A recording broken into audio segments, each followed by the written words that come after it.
Greetings and welcome, everyone. I think we're still getting a few people coming in, so we'll give it a few seconds as the participants join. But in the meantime, hi, I'm Nicola Dyer. I'm Senior Advisor at the Global Seaweed Coalition, and it's my pleasure to guide this conversation today. On behalf of the Global Seaweed Coalition and the International Seaweed Association, let me welcome you all to this inaugural workshop on seaweeds and iodine. Iodine deficiency remains one of the most important micronutrient deficiencies, and seaweeds can be a natural source of iodine in complement to the preferred solution that WHO has put forth, which is iodized salt. And this workshop is launching an initiative that aims to deliver concrete, actionable policy recommendations by May of 2026. So just a couple of housekeeping details before we get into the substance. Please let us know who you are, your institutional affiliation, and your email address or LinkedIn contact information, if you're comfortable with that, by putting those in the chat. Throughout, please feel free to post questions or comments in the chat. Our co-organizers, Melanie Kreff and Susan Holt, will be monitoring the chat. Susan more than Melanie, because Melanie is running the Zoom. And they and or the speakers will either respond directly in the chat or they'll flag the questions for us to treat during the Q&A.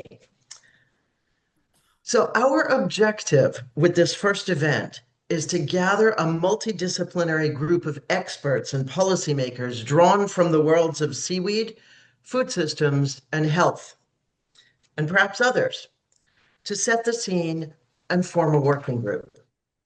Let me take you through the agenda. So perhaps, Melanie, you can post the agenda. We're going to open with remarks from our two co-organizing partners, from the leaders of our co-organizing partners. And we can mute everybody. Please mute.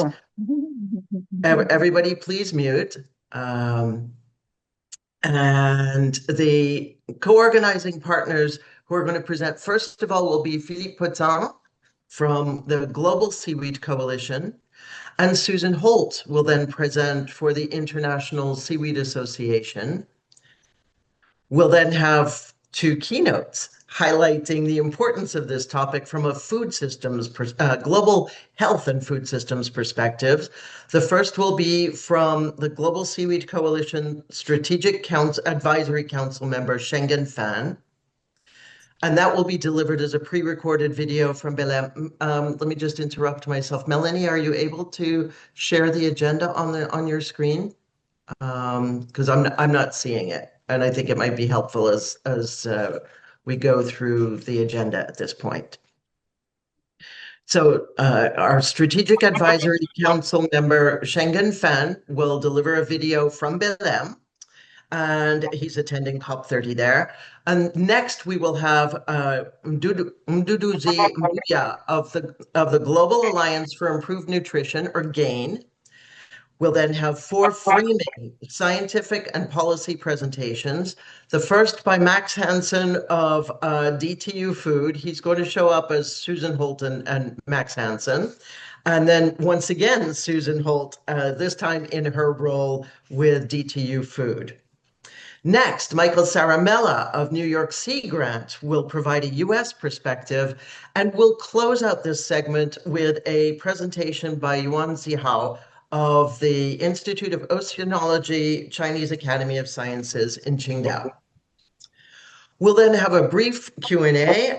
Once again, could everybody please mute? And Melanie, you might need to use the super mute button on that one. And after the Q&A, we're going to have a 10-minute break. So we'll tell you when and when to come back. A quick note, by the way, that Mike Saramella has to leave by 7:30 a.m. Eastern time. So if you have any questions, Melanie, please just hit the mute button for it. Looks like Rolf ZM has a live mic. I cannot, so since I'm sharing. A quick note that Mike has to leave by 7:30 a.m. Eastern time. So if you do have questions for him, please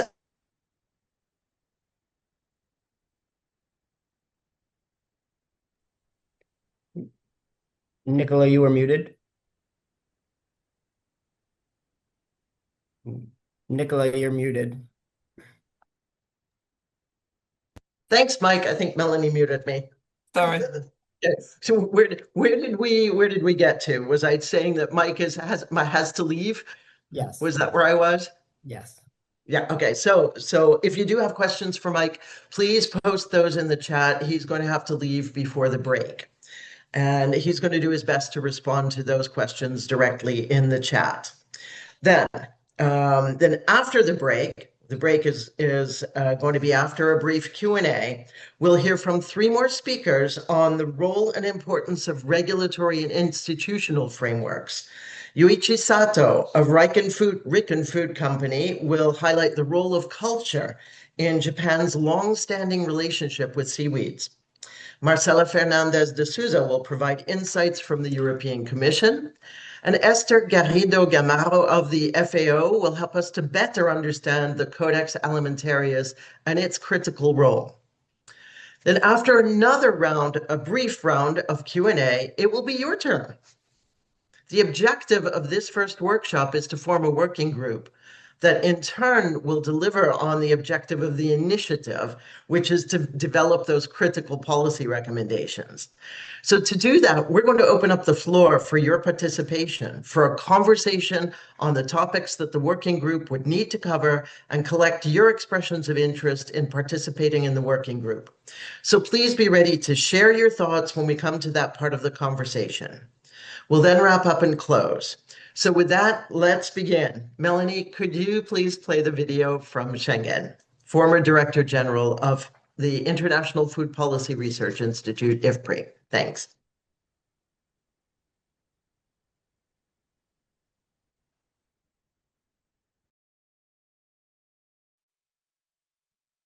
Dear colleagues from Global Seaweed Coalition, so I'm here in Benin attending COP30. I have been for the week. So for the last week, we have discussed various challenges and potential opportunities to tackle some of the climate change issues related to food and agricultural systems.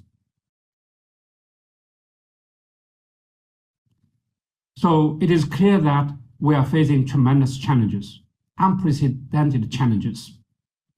So the first challenge is hunger and malnutrition. We know that we still have 700 million people who do not have enough to eat. And many of them are here in Amazon, indigenous population. And equally important is the hidden hunger. So there are 5 billion people who do not have adequate micronutrients, minerals, and other key micronutrients in their diets, in their food. And particularly iodine, iron, zinc, vitamin E, and beyond. And the hidden hunger can cause even bigger damage, at least equal damage to our human body. So our brains, our physical capability will be compromised because of lack of these key micronutrients. And many smallholders still do not benefit from our food systems. So they are disadvantaged because of lack of access to land and lack of support, lack of capacity. And with climate change will put them even in more difficult situation. So my next point is the seaweed actually can provide a win-win-win solution. So we know that the seaweed is very rich in iodine, in zinc, in vitamin E. We know that the lack of iodine, lack of vitamin E can reduce the immunity of our human bodies, and it can also, let's say, affect the development of our brains. So I think the development of seaweed can offer a very good solution to tackle some of the micronutrient deficiency in the world. Then here I'm in Benin. So obviously the center of the debate is the reduction of carbon emission. We also know that the the seaweed can help to sequestrate the carbon into our Earth, to help to reduce the carbon concentration of the air. So I think the seaweed can play a very critical role as part of the solutions.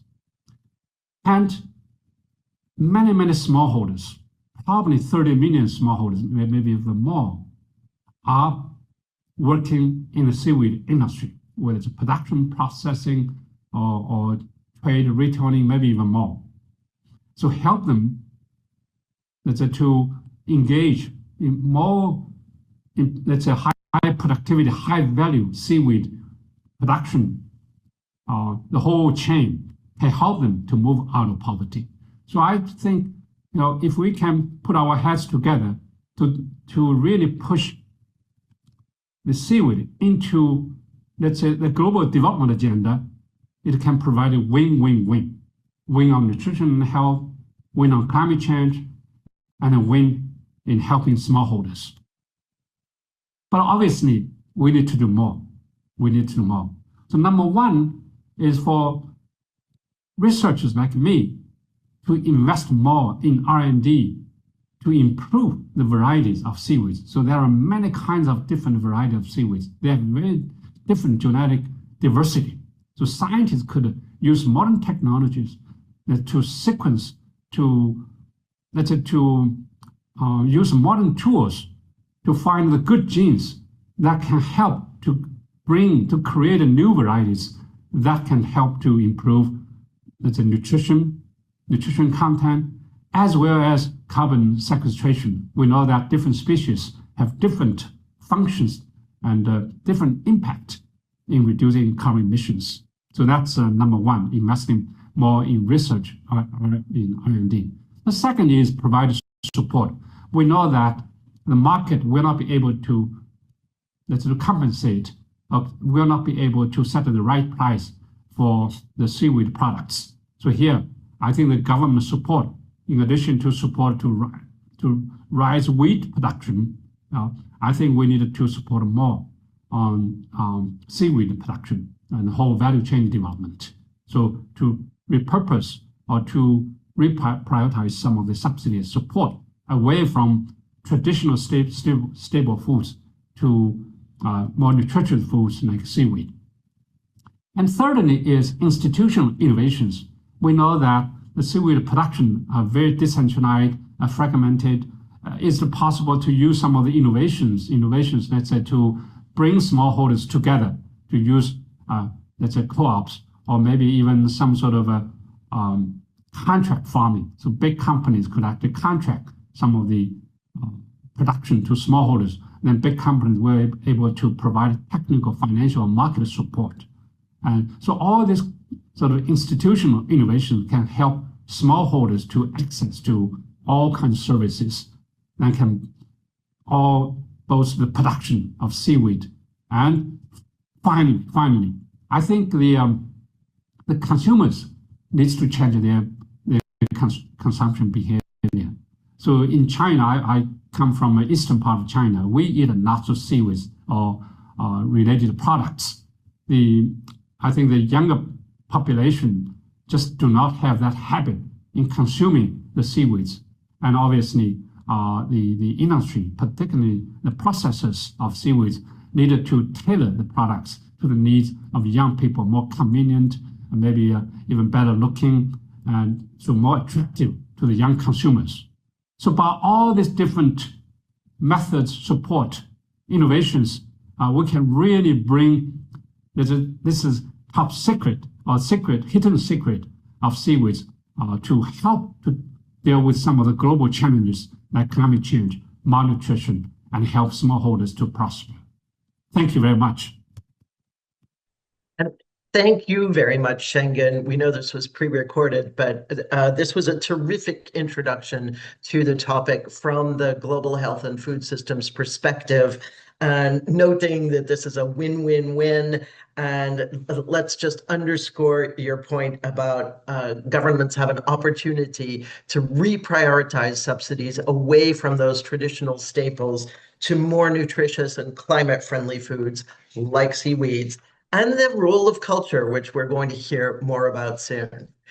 And now it's my great pleasure to turn the floor over for our next keynote to 𝐬𝐞𝐚𝐰𝐞𝐚, who is Director of Knowledge Leadership at GAIN, the Global Alliance for Improved Nutrition, who's going to give us a deeper dive into the importance of seaweeds and iodine from a food systems and health perspective again. 𝐬𝐞𝐚, the floor is yours.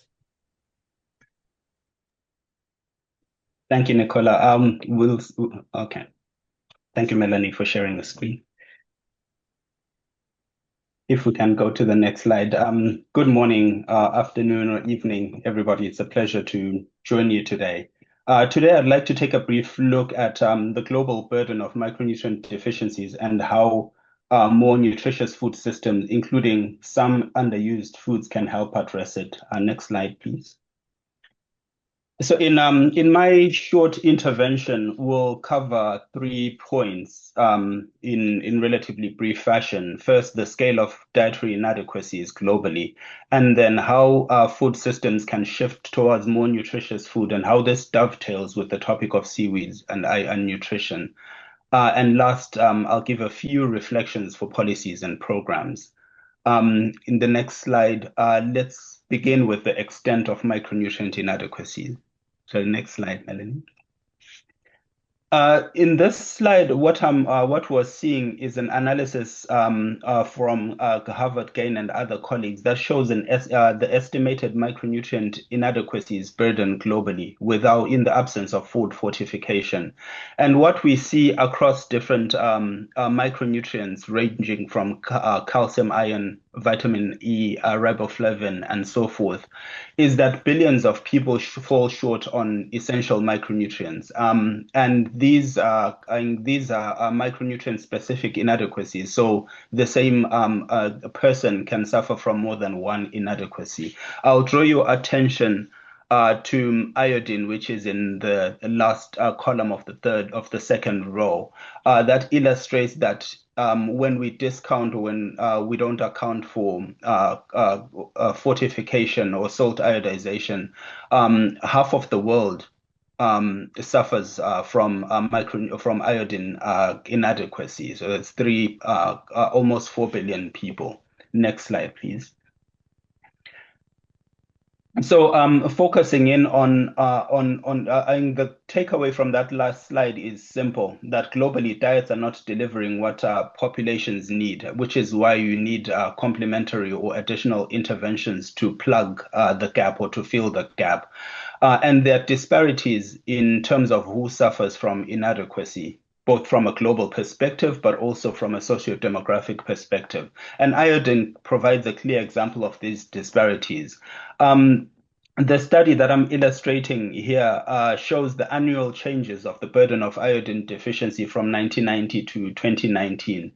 And what we see here are negative bars, which show I think that there was increase in incidence. And what I would like to draw your attention to is in the middle of the graph. Thanks for pointing. That the sharpest increases in incidence were in East and Southern Asia. And at the national level, when we go deeper into national splits, the greatest increases in incidence occurred in the Philippines, in Pakistan, and in Nepal. And globally, the data indicate also, if we look at the differences between the green and the the green and the blue bars, the data indicate that women consistently had higher incidence rates of iodine insufficiency than men did. So these patterns reflect that dietary quality, physiological needs, and underlying inequities at a global level are not equally distributed, and we need to consider where the greatest need lies when we focus in on our efforts. Next slide. So this is a similar analysis to the one that I illustrated earlier. Here, I think this map it comes from a recent modeling analysis that we conducted with partners, looking at the impacts of fortification on micronutrient inadequacy more broadly.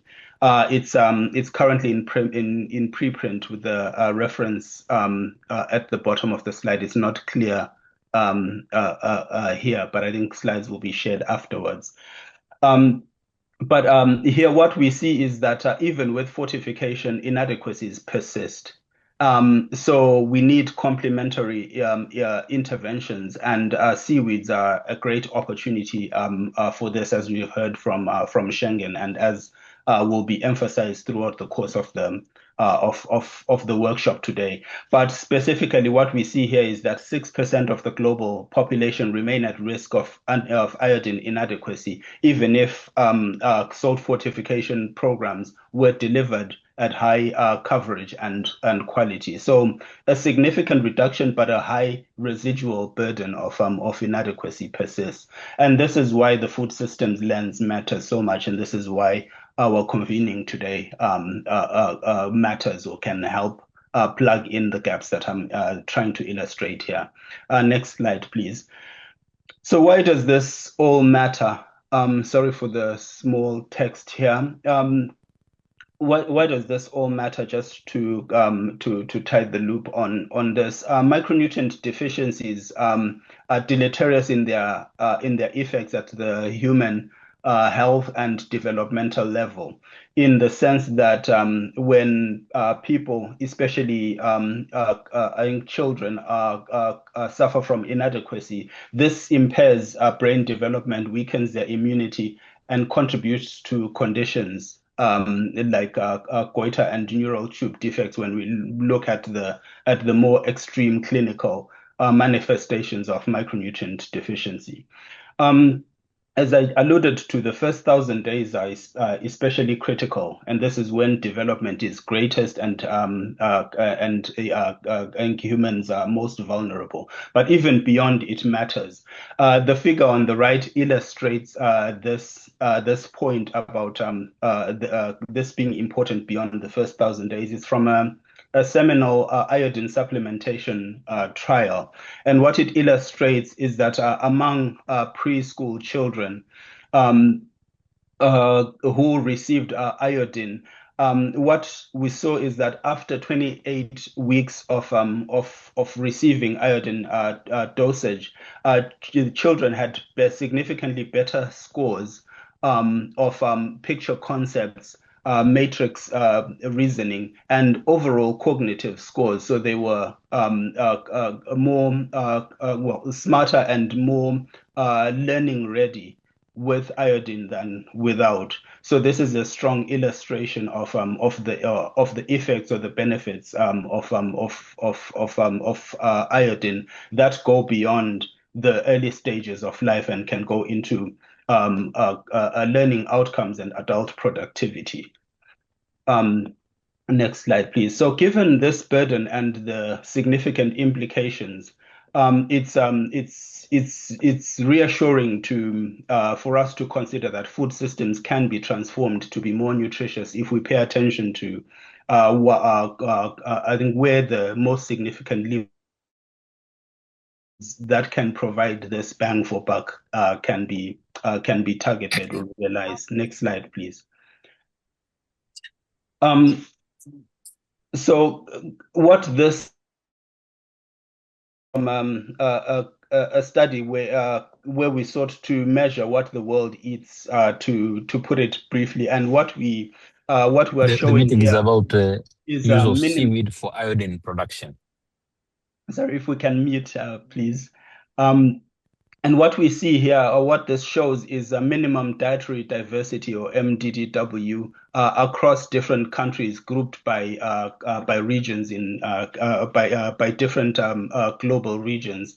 The main takeaway from this slide really is that across Africa and South Asia, minimum dietary diversity remains low. So people do not consume the most diverse diets, and this is what contributes to some of those micronutrient inadequacies. So we need to focus on diversity of diets. Next slide. But then when we think about dietary diversity, it's helpful to know what are some target foods, or what are some target profiles that could help. And in this analysis, what we did was apply a metric of the nutritional value score that focuses on the needs of women and girls in South and Southeast Asia. And here in this graphic, foods that score highly are those that can deliver multiple micronutrients that are commonly lacking in the diet, with 100 being the maximum score. So the longer bar means that the food profile there it has high nutritional value.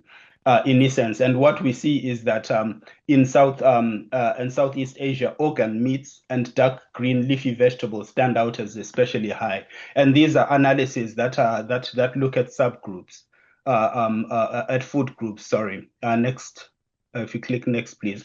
And what I'm calling out here is that when we look at individual foods within these groups, I looked at the underlying data and saw that seaweeds had a nutritional value score of 71, indicating that they're really they rank highly in terms of nutritional value comparatively or compared with other foods, indicating that it's an important target or a potentially important contribution to broader dietary inadequacy across multiple micronutrients. So it highlights their potential as a nutrient-dense and also regionally relevant food. Next slide, and this is just for South and Southeast Asia, where we had these data.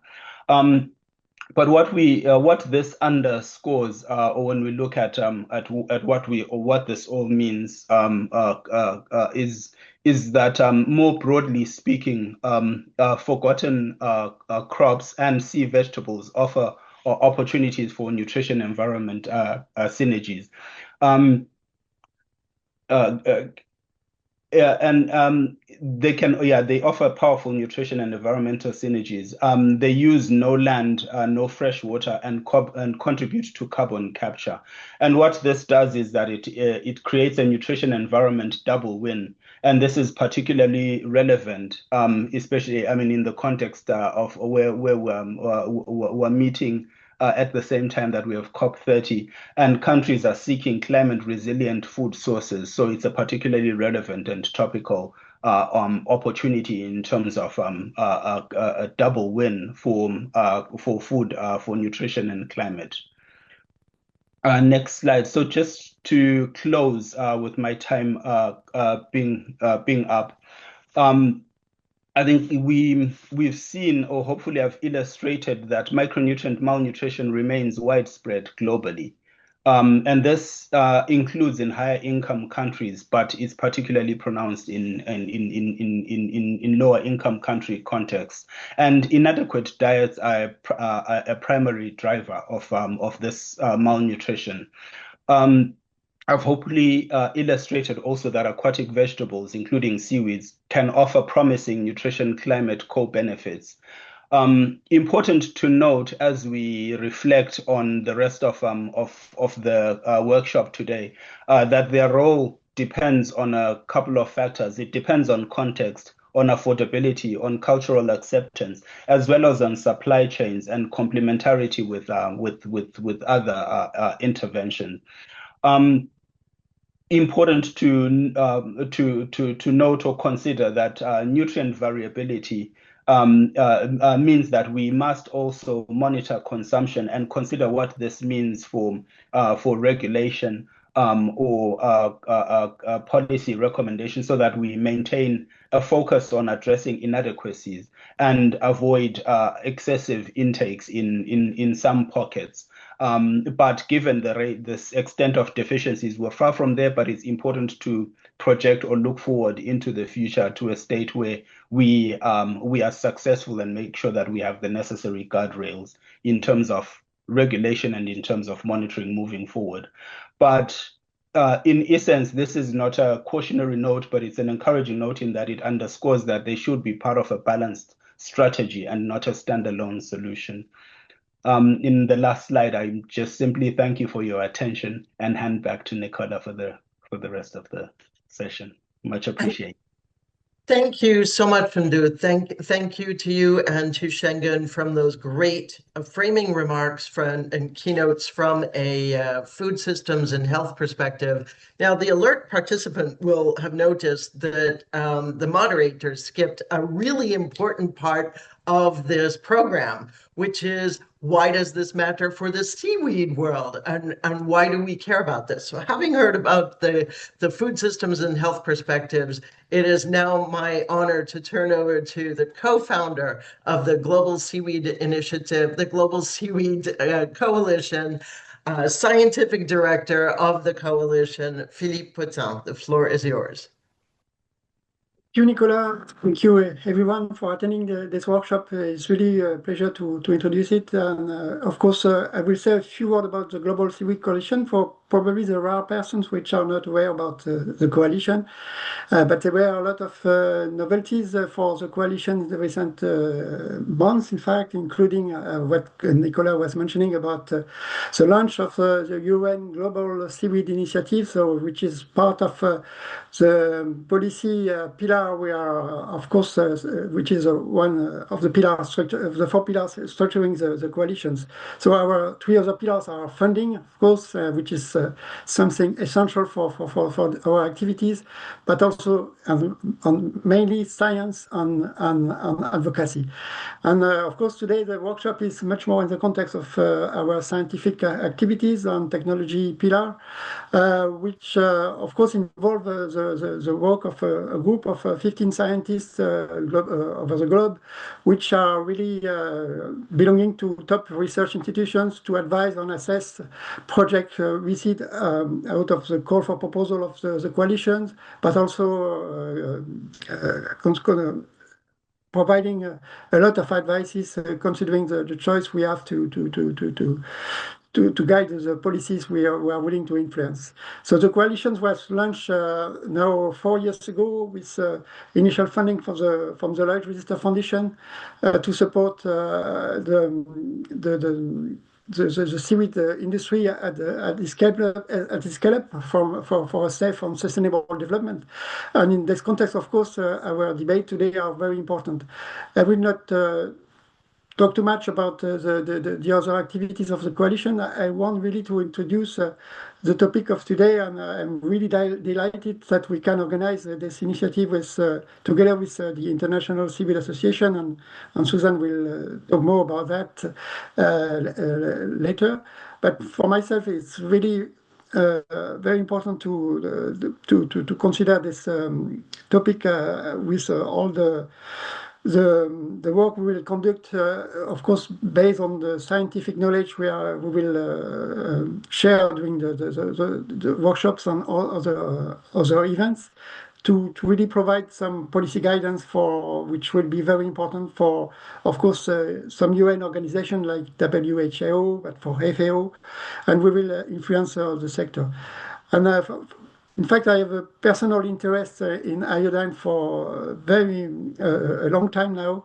I started to become interested with iodine in seaweeds because, in fact, I was studying seaweed immunity, and as it was mentioned that iodine is essential for human immunity, it's also essential for seaweed defense mechanism, and this is how I came to the iodine science, with many opportunities to interact with also other scientists in other fields, especially in the medical field, but also in the nuclear toxicology field, because iodine is really covering very large areas of science. And within, of course, these are programs which were joined between different scientists, especially in France, but also which allow us to meet colleagues in Germany, Scotland, the Netherlands, and even Norway and other countries, including in the United States, allow us to really investigate more deeper what could be the form of the chemical forms of iodine within seaweed, and seaweed are not all equal in terms of seaweed contents, iodine content. We will see in the future in the coming talks.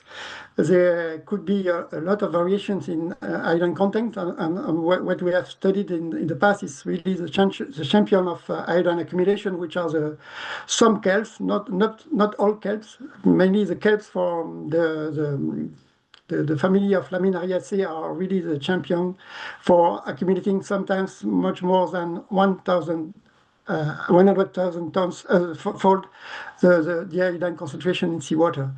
And when we have discovered that, of course, they have evolved during the long several hundred years of a million years of evolution, the capacity to accumulate the iodines through evolutions. In fact, when I started to study iodine, I discovered that in China, it was a strong interest for iodine since the beginning of the kelp cultivations. In fact, kelp cultivation was initiated in China partly more than 60 years ago, partly to contribute to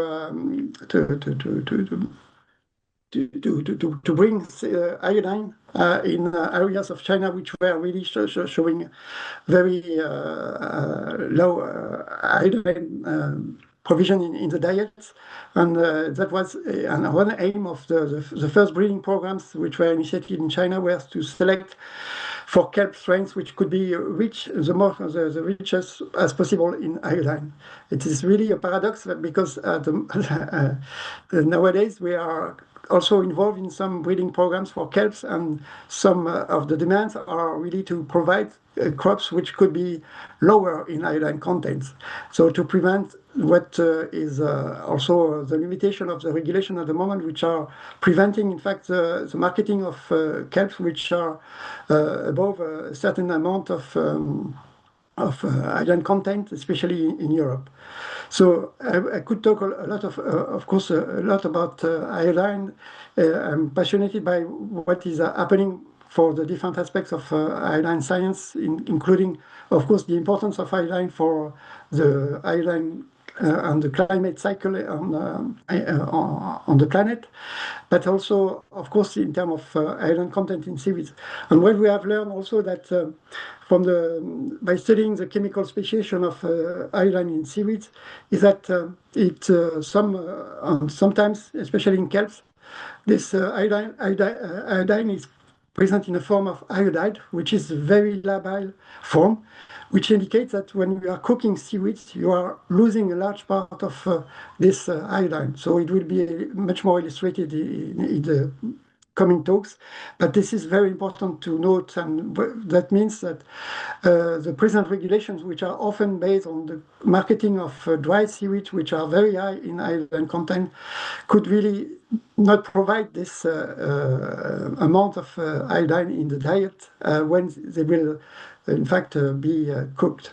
So that's very important to note and to really take into consideration. So I'm sure that it will come from many talks during the day, and of course during our discussion. So I really wish you all very fruitful workshops, and of course the continuation of this work until we will finalize the policy brief around this important question: how to really bring much more iodine in for iodine deficiency coming from seaweeds. So thank you for your attention. Thank you so much, Philippe. That was great. The story that you told about your own personal involvement in this is really important. Now let's go to our co-organizer, Susan Holt, who's going to speak this time wearing her hat of International Seaweed Association, our close partner in organizing this. Susan, the floor is yours. Yes, thank you very much for introducing me. Yes, so we are co-organizing. Can I have the slides, please, Melanie?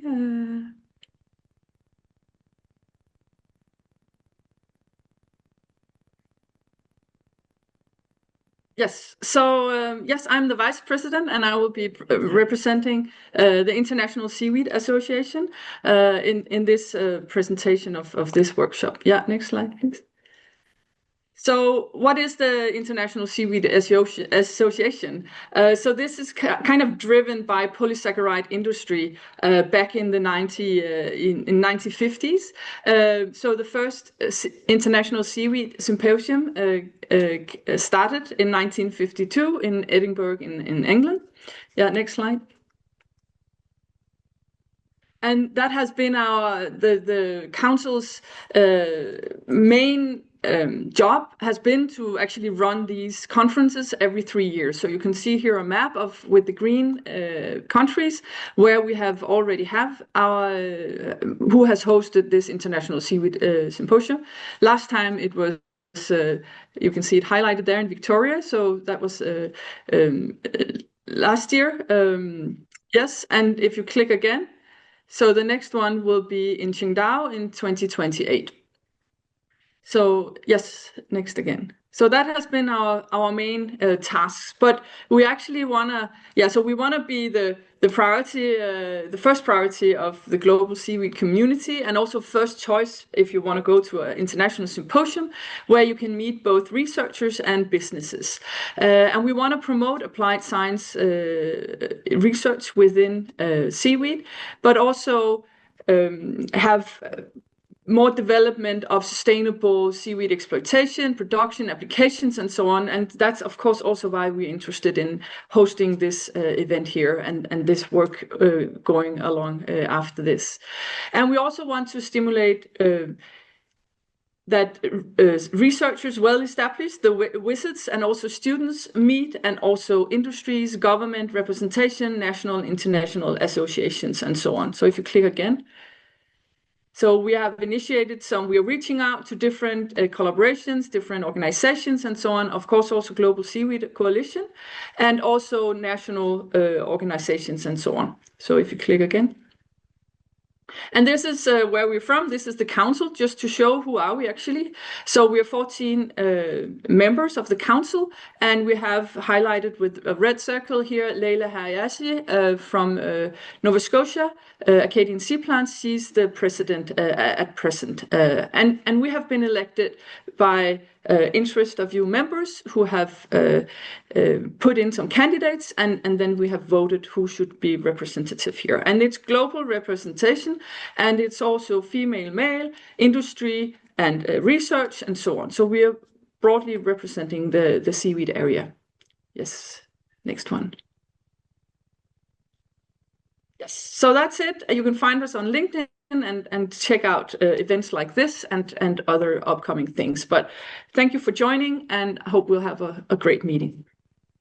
And thank you so much, Susan. That was very helpful, and it's really good to see the close links. Several of the Global Seaweed Coalition's scientific council members are also in your governance. So we're working very close together. And just to confirm for all the participants that this workshop is being recorded, and the recording will be shared afterwards. The slides themselves, we are not planning to share the specific slides unless the author of the slides is willing to share them, in which case those will be shared. All right. Now, let us turn to a series of presentations that highlight the interface between science and policy. That interface is the complex space where scientific research informs public policy decision-making. This relationship involves integrating scientific evidence, fostering communication between scientists and policymakers, and managing the exchange of knowledge to address complex issues like climate change or iodine deficiency. So this is what we're here for. This is what this workshop is all about.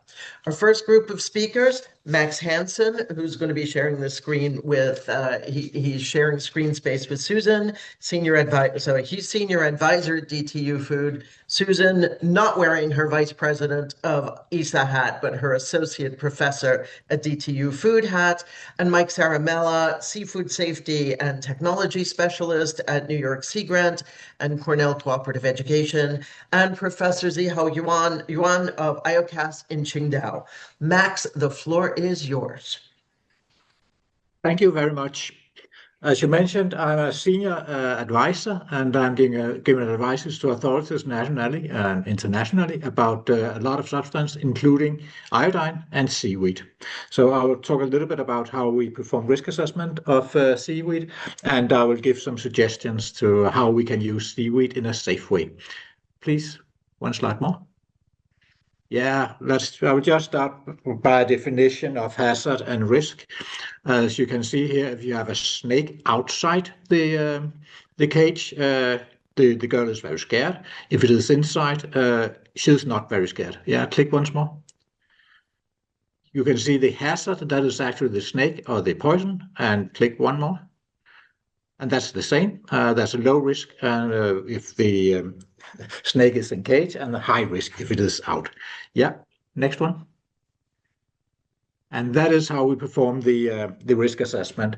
Very fast, the hazard identification. We start, what does the body do to the chemical absorption, distribution, metabolism. And here we have a very, very important things about iodine. It is absorbed fast, and we will have a high concentration in the blood, and it will also be excreted from the blood very fast. When it is in the blood, it will be distributed, and it will pass the thyroid gland, where some of it will be absorbed, and the excretion from the thyroid gland is very slow. So if you have a lot in there, then you will keep it for a lot of time.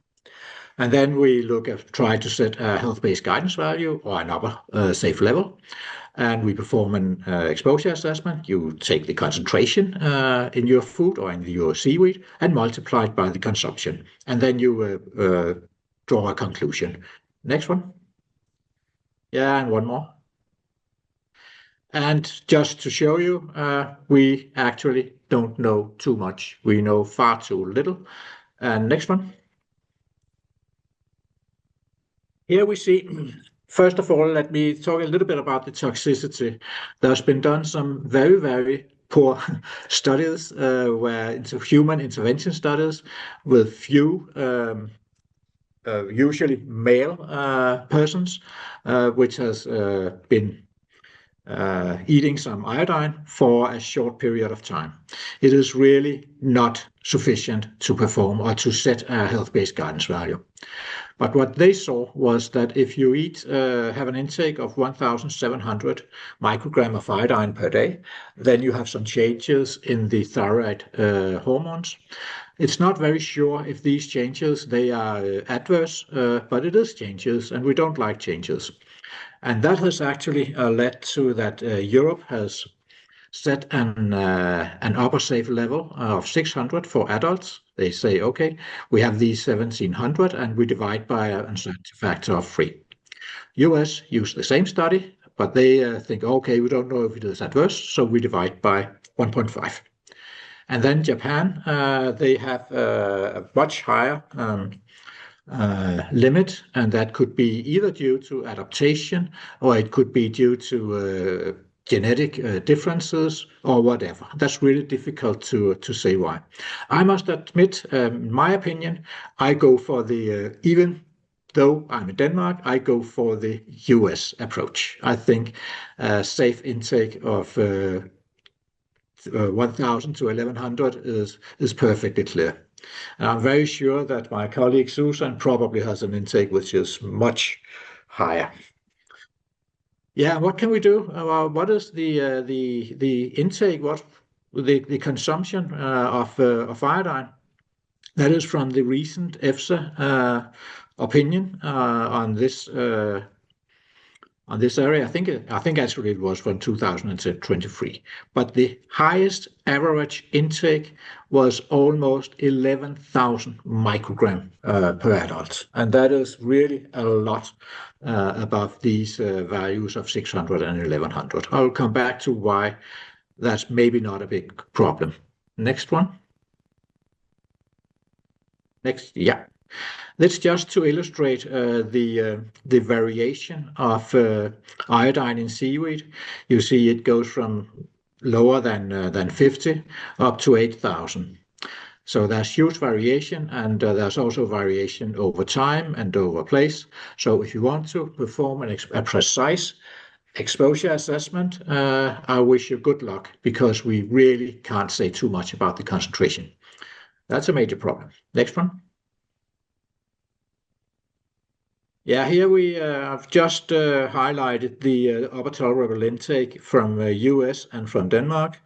Next one. And I will compare this with an exposure assessment. You see if we have 𝐬𝐞𝐚𝐬𝐞𝐚, the usual seaweed for sushi. We have a very low content, and you could, if you eat 5 grams of that, you will have an exposure to 100. That's not a problem.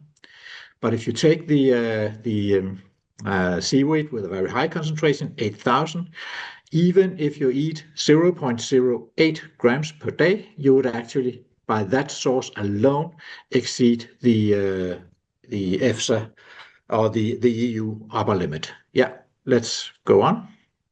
So it's very, very easy to exceed the UL if you eat these brown algae. So continue some slides more. Next one. Next. Yeah. So you could ask the question, should there be a limit on iodine in seaweed used in food? That is actually what the EU Commission consider now. And I would say it's not very, I'm not very sure that is the way to go. There could be adaptation if you have a high intake of iodine over a long time. It don't seem to be a problem unless you have a really high intake. It has been studied in a Danish study in Greenland. A lot of people had a very high intake, and there were no problem with the thyroid hormones. We also have what is called the 𝐸𝐵𝐴 effect. That is an effect where if you have a very, very high intake of iodine over a very short period, what would happen is that the production of these iodine-containing hormones in the thyroid gland is actually go down instead of going up, which you would expect. So it's kind of a prevention to a very high to the effect of a very high intake, and you also have a decreased absorption of iodine in the thyroid gland, and that's actually what is used when you use iodine pills to protect against nuclear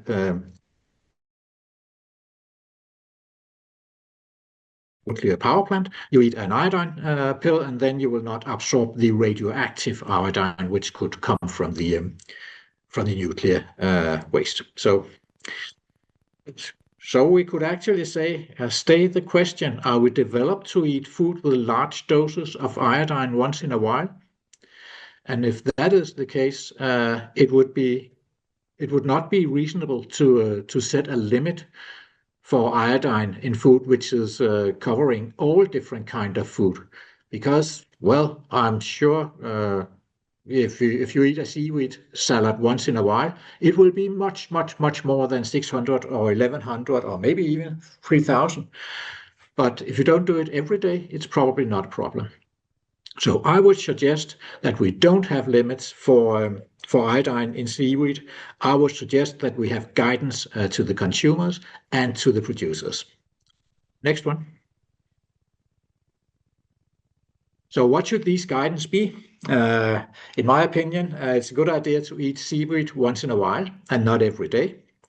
So I think seaweed should be visible in food. You should know when you're eating seaweed. If you eat a seaweed salad, you know, now I'm eating a seaweed, and that's fine. But if you add it to, for instance, bread, you don't know that you're eating seaweed. And you should also be a little bit careful to add it to to food items which you eat almost every day, like bread. But in some other food, it can be very, very good. And if you are eating a lot of seaweed, I will recommend you to choose seaweed with a low iodine content, because even seaweed with low iodine is a food with very high iodine. Okay, next one. Yeah, and then the question, deficiency. I can tell you that several authorities, they say no, and they say no because, as I mentioned, there's so high a variation in the concentration, so they are not able to determine the exposure, and when they cannot control the exposure, then they could not recommend an intake of seaweed because they don't know how much you are exposed to. But actually, you could also say, I mentioned that we have a the half-life. If we fill up the thyroid gland, we have a very long half-life. So if you eat it once in a while, you will fill up the storage in the thyroid gland, and it will stay there for a long time. And we also have, if you go too much, we have the 𝐬𝐞𝐝 effect to protect you against the really, really high intake. So in my opinion, if you eat a reasonable diet, a balanced diet, and you eat seaweed once in a while, let's say a seaweed salad a week or something like that, I find it really, really hard to believe that you could be deficient. And on the other hand, I also find it very hard to believe that there will be any risk. So I think we can use seaweed to protect against iodine deficiency if we do it in a good way. I think that was it. Thank you. Thanks so much, Max. Thanks for those perspectives and seeing some activity in the chat, which is great. Please do post your questions in the chat. The speakers and others may wish to respond to them.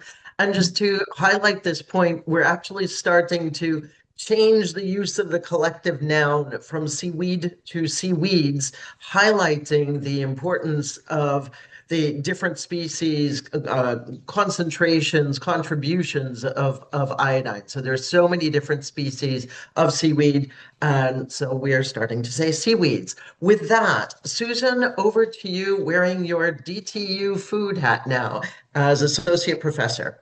Susan. Yeah. Thank you very much, Nicola. Yes, so I also research a lot in seaweed, and it's also giving some advice as well to different stakeholders, and have a lot of industrial collaborations as well. So I look a lot into the bad and the good things in seaweed. So what should we be careful with, but also some of the bioactives and all the other good stuff, nutritious and so on. How can we extract and so on.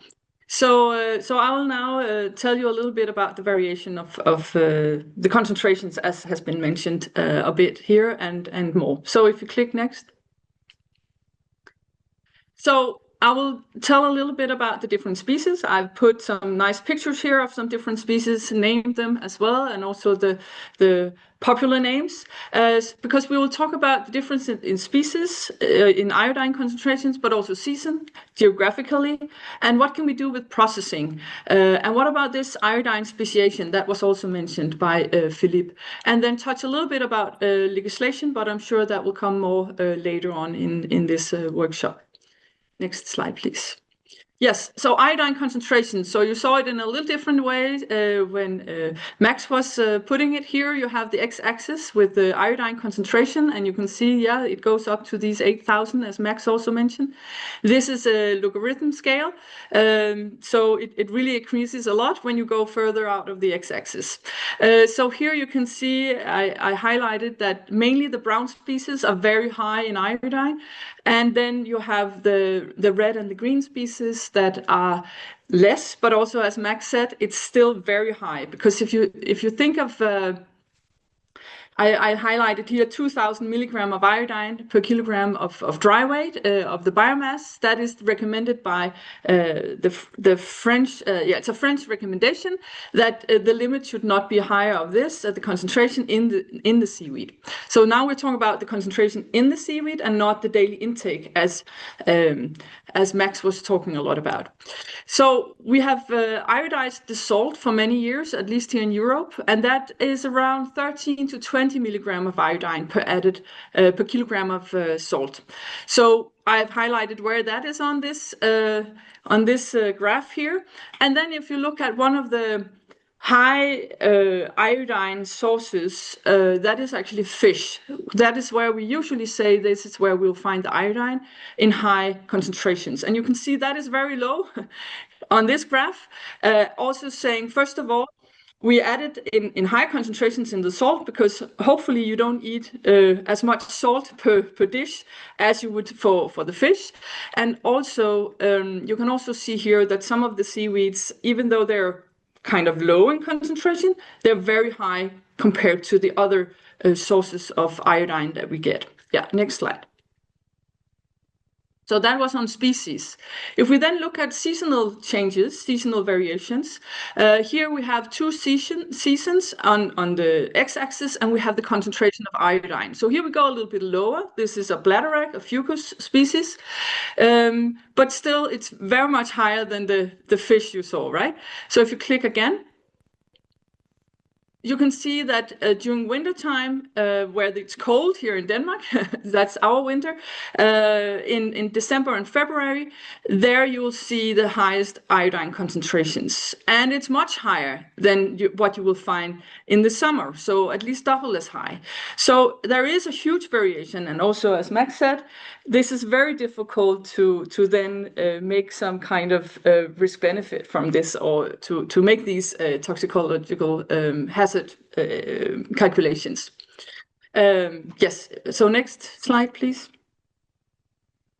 So if we then look at geographical differences. So in this study, we took sugar kelp from different countries. So Denmark, Sweden, Norway, Faroe Islands, and also from Greenland, which is still Danish.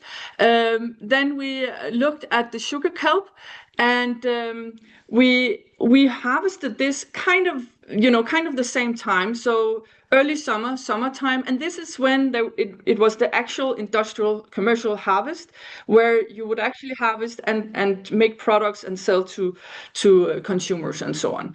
So that is comparable, you can say. So if we click next. So what you see here is you have the different countries, the different color codes here are the different countries out of the x-axis. So we have Denmark, Sweden, Norway, Faroe Island, and Greenland. And what you can see here clearly, not talking about what kind of treatments, you can see that the starting point, and that's the freeze-dried material, the first column highlighted with an arrow, that says a lot about the different concentration geographically, right? So this is when we harvested, and we took the measurements right away of the iodine after freeze drying. So if you click again, then we try to sun dry it. So now we're also looking into processing of the seaweed. If you click again, then we did oven drying with different temperatures, 40 degrees and 70 degrees. And then if you click again, we did blanching. So 80 degrees hot water for 20 or 120 seconds. So here you can see by processing, we could really decrease a lot the iodine in the seaweed. So if you click again, so we have these geographical differences, huge differences, right? In Denmark, it started around 2,000 milligram iodine per kilogram of dry matter, and it reached up to 7,500 if we were taking seaweed from Norway. Same species, just different geography, you can say. And then also doing the blanching could really decrease the iodine content, and it kind of decreased, no matter the starting point, it actually went down to almost the same level, around or below 1,000 milligram iodine per biomass. So if you click again, Okay, then we look into iodine speciation. What type of iodine? So Philippe also mentioned this. So we did a study, and you're not supposed to be able to read this whole graph. This was just to show off that we did a lot of different products, a lot of different seaweed species. But what we saw was that it was actually inorganic iodine. So the iodide, that was the predominant species of iodine. And that was constituting all the way up to 100% of the sum of the iodine speciations. So there's the iodide, iodate. There are many different that I won't go into. This also means that, one more click. This also means that, one more click again, sorry. That the inorganic iodine releases very easily because it is this inorganic iodine, and it is being used as a defense mechanism from the seaweed, from whatever parasites, grazers, and so on in the surrounding water. It can easily release the iodine in the surrounding water to stress the predators or whoever is there, the grazers. But it's also easy taken up in our bodies. So that was also mentioned earlier. Yes, so if we go. Okay, so we have the seaweed, and before it reaches the consumer here, the child on the right side here, that's actually my daughter, now 12 years ago. It comes from a company, right? But they need to comply with the Ministry of Food in the Food Administration in Denmark, for instance. But they need to comply with 𝐸FSA, so the European Food Safety Authority. So it needs to comply with all these things. But Max, he's advice giving to the food authorities in Denmark, and then our contact person is the daughter, you can see here, who then brings his advice back to 𝐸FSA, and that is how the rules are set. Yes, so if you click again. So some of the conclusions from 𝐸FSA. So they had been monitoring and getting in data from total arsenic, lead, cadmium, inorganic arsenic, and also iodine. And if you click again, for this inorganic arsenic, and also you can also see that seaweed is actually a very significant source for people if they consume seaweed. So that was one of the conclusions. If you go again, click. Then also the iodine can easily exceed, and that was what Max was talking about, right? And if you click again. So if you eat seaweed, it's really really strongly depend, or the iodine intake really strongly depend on the seaweed that you consume, because it is so high a concentration. So that was also concluded by 𝐸FSA, the European Food Safety Authority. You click again. Okay, so these are the applicable EU limits right now for different contaminants. And as you can see here, there is actually none for using seaweed as a food. There is no regulation on iodine as it is at present. If you click again. But then there have been now a suggestion from 𝐸FSA. There was a hearing process that ended in June, and these are now the suggested limits. So in red, I have put the limits that are there for using seaweed as a food supplement that I just showed before. Now we're talking about using seaweed as a food. So you can see for iodine, if you click again, and one more click. So for iodine, there is no limit at present, so that's in red, but they're considering having this limit of 1 gram per kilogram in the biomass. It's still under discussion, so that means before we talked about thousands, right? So this is the same as 1,000 milligram per kilogram. So it's still under discussion. There's no consensus yet, and there may not be any limit, but we don't know yet. So these are some of the things that are going on now on EU level. But if you click again. But if we will have that 1,000 or 1 gram per kilogram, then that is the purple line there. So I'm bringing back the graph from before. So that would then say, okay, if we do blanch, we will be able to go below this limit, and we'll be able to sell our seaweed on the market, you can say. But the thing is, we're also looking into a lot of different other ways of processing the seaweed: fermentation, brining, drying and all these things. And it's not and it's not every time also with the blanching that we reaches these low limits. It can also just be 20% of reduction of iodine. So you can't say, oh, as long as it's just blanch, everything is okay. So this is from one study, and other studies show something else. And right now we have this French recommendation, which is on the 2000, just to show that as well. And that is also for food purpose, using seaweed for food purpose. Yeah, and you click next. Yes, so the take-home message, seaweeds are very different. Again, use the word seaweeds and not seaweed, as you highlighted, Nicola. And then for iodine concentration, it really varies within species, season, geographically, and also the iodine speciation as well. But it's mainly this inorganic iodine.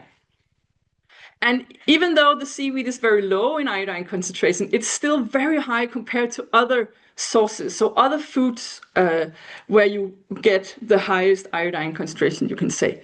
And then EFSA have suggested new threshold values for iodine. I'm sure Marcella will talk more about that later on today. And then this thing about processing can decrease the iodine. And that is a possible way to comply with the legislation or whatever comes up of legislation. And we're also trying other processing methods in order to be more clever on can we use this also for the advice giving and recommendations on how to use iodine or seaweed with a high iodine in our foods. So thank you very much for listening. Thank you so much, Susan, highlighting the complexity of this question and also teeing up some important discussions. There's a lot going on in the chat, which is great. This is exactly what we wanted. So speakers, could you please look at the questions that have been directed to you in the chat? Please feel free to respond directly in the chat. Now, we heard already about the US. Now let's hear from the US. Mike, the floor is yours. All right. Thank you, Nicola. And hello, everybody. Thank you for having me today and asking me to speak. In my session, I'm going to provide a brief overview of how seaweeds are regulated in the U.S., as well as share some insights into iodine requirements and recommendations. I'm going to start with a general introduction to federal food safety regulations in general, and then focus on where seaweed fits in within that system. Finally, wrapping up with some insights into iodine concentrations in seaweed and highlighting some resources that we've recently developed to support consumption of seaweed as a nutritious source of dietary iodine. So as all human foods in the U.S., with the exception of meat, poultry, eggs, and siluriforms catfish, are regulated by the Food and Drug Administration and are subject to the Federal Food, Drug, and Cosmetic Act more broadly, which prohibits the introduction of adulterated food into interstate commerce in general. To support this general prerequisite program, such as good manufacturing practices, sanitation controls, and labeling requirements, apply broadly to all food production. These are not commodity specific and focus on best practices for preventing food adulteration. In addition to that, there are commodity-specific regulations, which include things like seafood HACCP, juice HACCP, the produce safety rule, and preventive controls for human foods that apply to those specific commodities. And then we get to the state level and state-specific requirements, which also apply when foods are sold in those states, particularly for foods sold that are not going through interstate commerce. While most states tend to adopt the federal requirements and regulations, many will also impose stricter requirements for in-state sales. Together, these layers of regulation help ensure food safety across the U.S. supply chain. Next slide. In order to determine where seaweeds fit within the federal regulatory landscape, we need to know how it's classified by the Food and Drug Administration to see where within the system it fits. At the request of the Association of Food and Drug Officials, the FDA officially classified seaweeds as a raw agricultural commodity, or RAC, in February of 2021. A raw agricultural commodity is any food in its raw or natural state, for example, fruits, vegetables, grains, nuts, eggs, raw milk, meats. It also is important to note that the FDA does not consider seaweeds to be produce and thus are not regulated under the produce safety rule. Next slide. As a raw agricultural commodity, once seaweeds are processed, they fall under preventive controls for human foods, which is in Part 117, Subpart C of Title 21 of the Code of Federal Regulations. This rule requires processors to conduct a hazard analysis, identify significant hazards, and implement preventive controls to prevent those hazards and protect public health. There are also modified requirements for what are called qualified facilities, which generally include small or very small businesses. These facilities must submit an attestation to FDA confirming that they have either identified and are controlling potential hazards or significant hazards, as well as implementing preventive controls with monitoring within their systems, or that they comply with applicable non-federal food safety laws and regulations, which in most cases would be the state requirements. In addition, qualified facilities must maintain records supporting these attestations and comply with current good manufacturing practices. Next slide. In some states, especially where seaweed is a new commodity, the state will adopt the federal requirements, which means seaweed is regulated under those same preventive controls for human foods rule. However, the exemptions for qualified facilities, so small businesses, still do apply. And since seaweed is a new commodity across the US, most of our domestic producers tend to be small and thus fit the definition of these qualified facilities. But they still need to meet those modified requirements that I mentioned. And in many cases, the states are recommending that they follow HACCP or seafood HACCP and develop HACCP plans to identify and control significant hazards within their operation. Additionally, some states had seaweed production and processing practices in place prior to the classification of seaweeds as raw agricultural commodities by FDA. And in those cases, many of those states are already regulating seaweeds under the seafood HACCP rule prior to that clarification. So currently in the US, seaweeds are regulated under both the preventive controls and human foods as well as the seafood HACCP rule. Next slide. When it comes to iodine-specific regulations in the US, there are currently no standards or requirements for iodine in foods in general. That includes seaweeds. Labeling iodine content is not mandatory, and there is no established maximum iodine limits for seaweeds in general. There is the U.S. salt iodization program that encourages fortification of table salt with iodine, but this program is voluntary and not required. We've also seen an increase in interest in sea salts without iodine, as well as an increased consumption of highly processed foods, which tend to not use those iodine salts. However, the Institute of Medicine's Food and Nutrition Board does provide some guidance with regards to iodine, specifically in the form of recommended dietary allowances, or RDAs, as well as the tolerable upper intake levels, or ULs, for iodine, which I think Max touched on earlier, and we'll review a little bit in a second. So next slide. So for the recommended dietary allowance, or RDA, this is the average daily intake levels that is believed to meet the nutrient needs of nearly all healthy individuals. These values are often used when planning nutritionally adequate diets. When there isn't enough evidence for setting RDAs, experts tend to establish what's called an adequate intake, or AI. This is an assumed level that should ensure nutritional adequacy. In the table, you'll see AIs are all designated with an asterisk. This table shows recommendations for Americans across different age groups, with most healthy teens and adults recommended to consume 150 micrograms of iodine a day. That amount will decrease for the younger children and increases during pregnancy and lactation up to 220 and 290 micrograms respectively. Next slide. The Institute of Medicine's Food and Nutrition Board also sets what are called the tolerable upper intake levels, or ULs, which Max did introduce more globally. These are specifically the US values. These represent maximum daily intake that is unlikely to cause adverse health effects. So just like our recommended dietary allowances, these upper levels are established for different age groups, with adults 19 and older having an upper limit of 1,100 micrograms. And for younger individuals, this limit is lower to account for smaller body size and different metabolic needs. Both these recommended dietary allowances, or RDAs, and tolerable upper intake levels, the ULs, are valuable tools for seaweed producers. They can help guide product development to meet the needs of consumers who may be iodine deficient, while also ensuring iodine levels are controlled to prevent potential negative health impacts associated with excessive intake. To operate within these recommended levels, it's essential to understand the iodine content in seaweed and the variability that exists both within and among species. So before I wrap up, I'll share a little bit of additional insight into iodine content in seaweeds based on some recent work, complementing some of what Susan has already shared.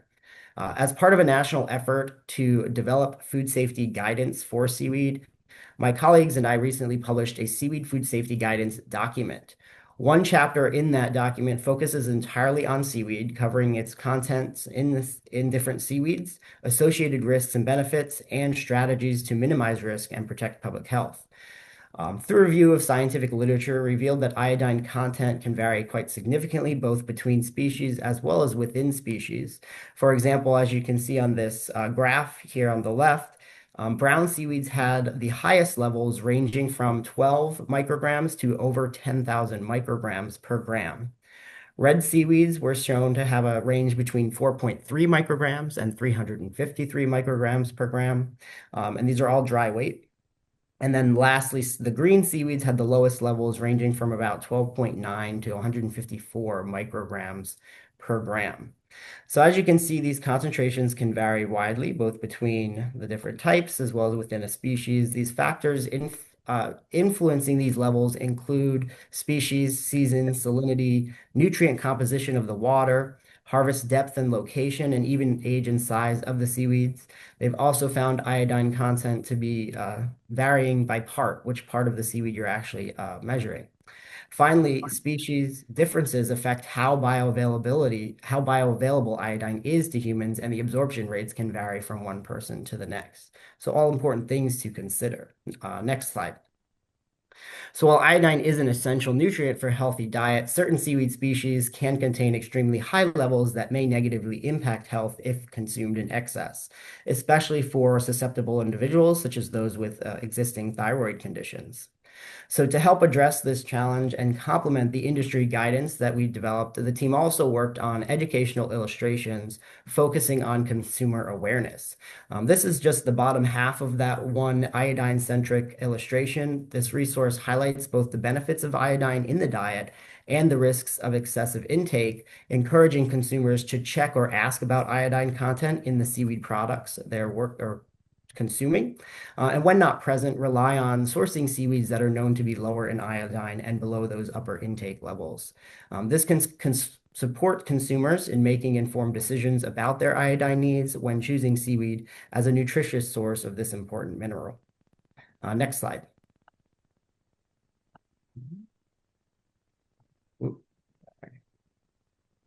If on this slide, I've included a QR code and the URL where you can access the seaweed food safety guidance document that I introduced, as well as the educational illustration. This resource was created to support the development of effective food safety programs for emerging seaweed businesses and the growing processing of and consumption of seaweeds in the U.S. It helps processors identify and manage risks associated with seaweeds and seaweed-based products. The web page shown here will also serve as a hub for all of our other seaweed-specific publications, as well as including that educational illustration. And although this guide was intended for those specifically subject to prevailing U.S. food safety regulations, such as preventive controls for human foods and seafood HACCP, which include our wholesale processors, distributors, as well as regulatory agencies, we also see it as a valuable resource for other sectors, including retail, food service, as well as farmers and harvesters, and even international audiences, especially those looking to bring their products into U.S. markets. Last slide. So that'll wrap up, and I'm happy to try and answer any questions you can. But as Nicola mentioned, I do need to jump off very shortly. I will put my email address and a link to that website in the chat. So I welcome you to reach out to me directly with any questions after. Thank you. Great. Thank you, Mike. That was terrific. And there's lots of activity in the chat, and we'd like to encourage that activity to continue. So please ask your questions of Mike in the chat, or as he mentioned, follow up with him directly. Mike, we'd love to know what kinds of questions you're getting, because that will also contribute to the thinking about the working group. So let us now turn to our final speaker in this segment, 𝐬𝐞𝐻. I love this, how kelp learned to use iodine. So 𝐬𝐞𝐻, who you are at the Institute of Oceanology, the Chinese Academy of Sciences in Qingdao. Over to you. The floor is yours. Okay, yeah. Thank you, ma'am. Greetings, ladies and gentlemen. This is 𝐬𝐞𝐻 Yuan from the Institute of Oceanology, Chinese Academy of Sciences. Today, I want to share our recent discoveries about the kelp, especially how kelp gained its remarkable ability to accumulate iodine. Next, please. Here is the outline. The key idea is that the repetitive elements, mainly transposons, help the transfer of the 𝐬𝐞𝐴 genes from bacteria into kelp. This event gave kelp the ability to store a large amount of iodine. I'll explain this along with parts of my own research journey. Next, please. My research focused on the genome evolution, especially repetitive elements. This includes transposable elements and tandem repeats. They were once called the junk DNA, but now we know that they reshape genomes and create new traits. Next, please. For example, in one of our comparative studies, we found a clear correlation between the amount of repetitive elements and the genome size. This tells us that the repetitive elements activity drives the expansion of the genomes. Next, please. And also, repetitive elements can also move genes between species. This is called the horizontal gene transfer. It was once thought to occur only in prokaryotes, but we now see it in eukaryotes too. Like this in a 2019 study showed that the anti-freezing protein, AFP protein, moved from the hearing to smelt, to fishes. This is likely carried by the nearby activity of the transposable elements. Next, please. And we also saw something similar in our own work. For example, the deep sea tube worms have a special enzyme called the TPSP, but the other analyst worms do not have. Our analysis showed that it is this gene, the TPSP, came from the arthropods like the insects, probably mediated by the active transposons. This helped the tube worm to synthesize trehalose for its blood sugar and survive in extreme environments. Next, please. And here, did back in 2023, then, it was in the afternoon and I had a casual talk with, my boss, Dr. Delin Duan, also from the LCAS. And I asked him, Dr. Duan, is the kelp the only species that accumulates so much algae, iodine, and why? And Dr. Duan said, I don't know. And he said, this is exactly the same question his professor, Dr. 𝐸𝐞𝐚-𝐬𝐿, asked him 30 years ago. But at that time, almost no genomes were available, so it was impossible to study. But luckily, in 2024, this has changed. Nearly 100 algae genomes were released. For the first time, we could investigate this problem properly. Next, please. From early studies, we knew that a gene family called the 𝐬𝐞𝐴 is the key for the iodine oxidation and accumulation in the kelp. So we analyzed the 𝐬𝐞𝐴 genes across different algae and tried to reconstruct the evolutionary history and path. Next, please. And when we compared the brown and red algae, we saw something striking. Succulina, especially the Succulina japonica, has a massive expansion of the 𝐬𝐞𝐴 genes, up to 88 copies in its genome. This likely explains kelp's robust ability to accumulate halogens. Next, please. And also, our phylogenetic analysis showed two clear 𝐬𝐞𝐴 clades, one for brown algae and another for the red algae. This suggests maybe the 𝐬𝐞𝐴 in the algae involved different functions. Next, please. And also, within the kelp, the 88 𝐬𝐞𝐴 genes also formed two large groups.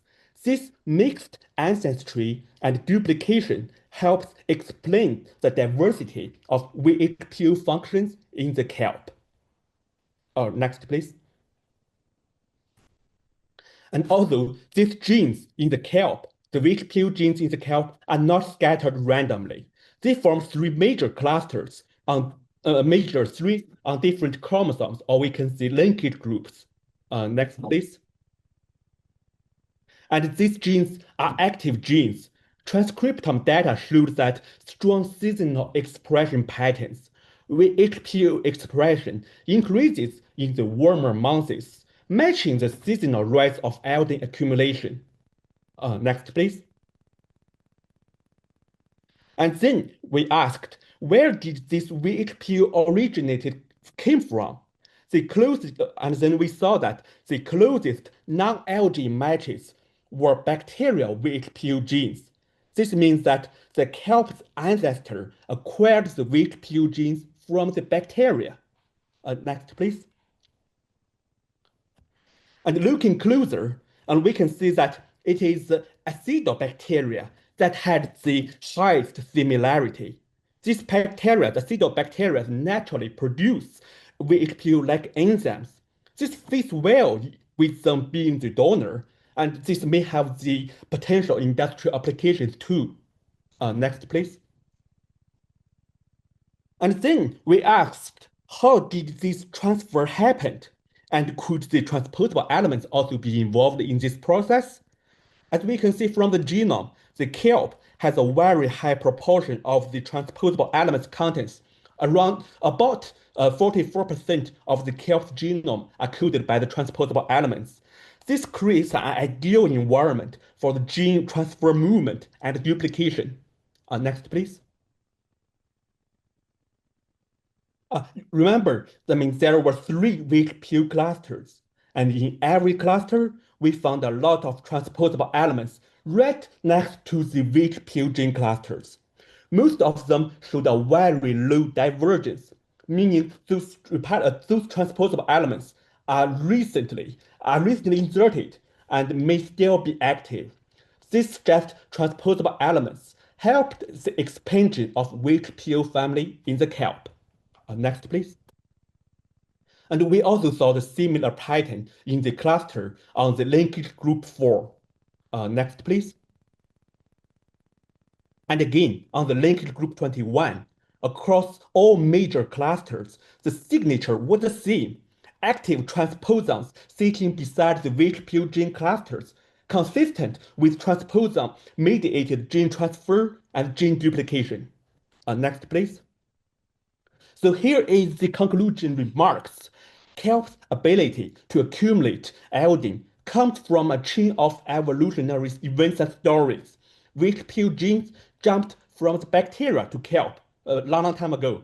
Transposons helped copy and the spread of this gene, and this has created many 𝐬𝐞𝐝 gene copies, giving kelp a strong biochemical system for storing and accumulating the iodine. This is a great example of the natural genome innovation, and this also suggests a new possibility for the biotechnology and seaweed cultivation.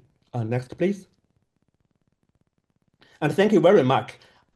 Before this project, I actually studied the animal genomics evolutions. So I want to thank Dr. Dylan Duan from the 𝐬𝐞𝐝 for bringing me into this new field. And also, I graduated from Auburn University School of Fishery. So joining a meeting with such an international background really felt like home. So thank you once again for your attention. Thank you.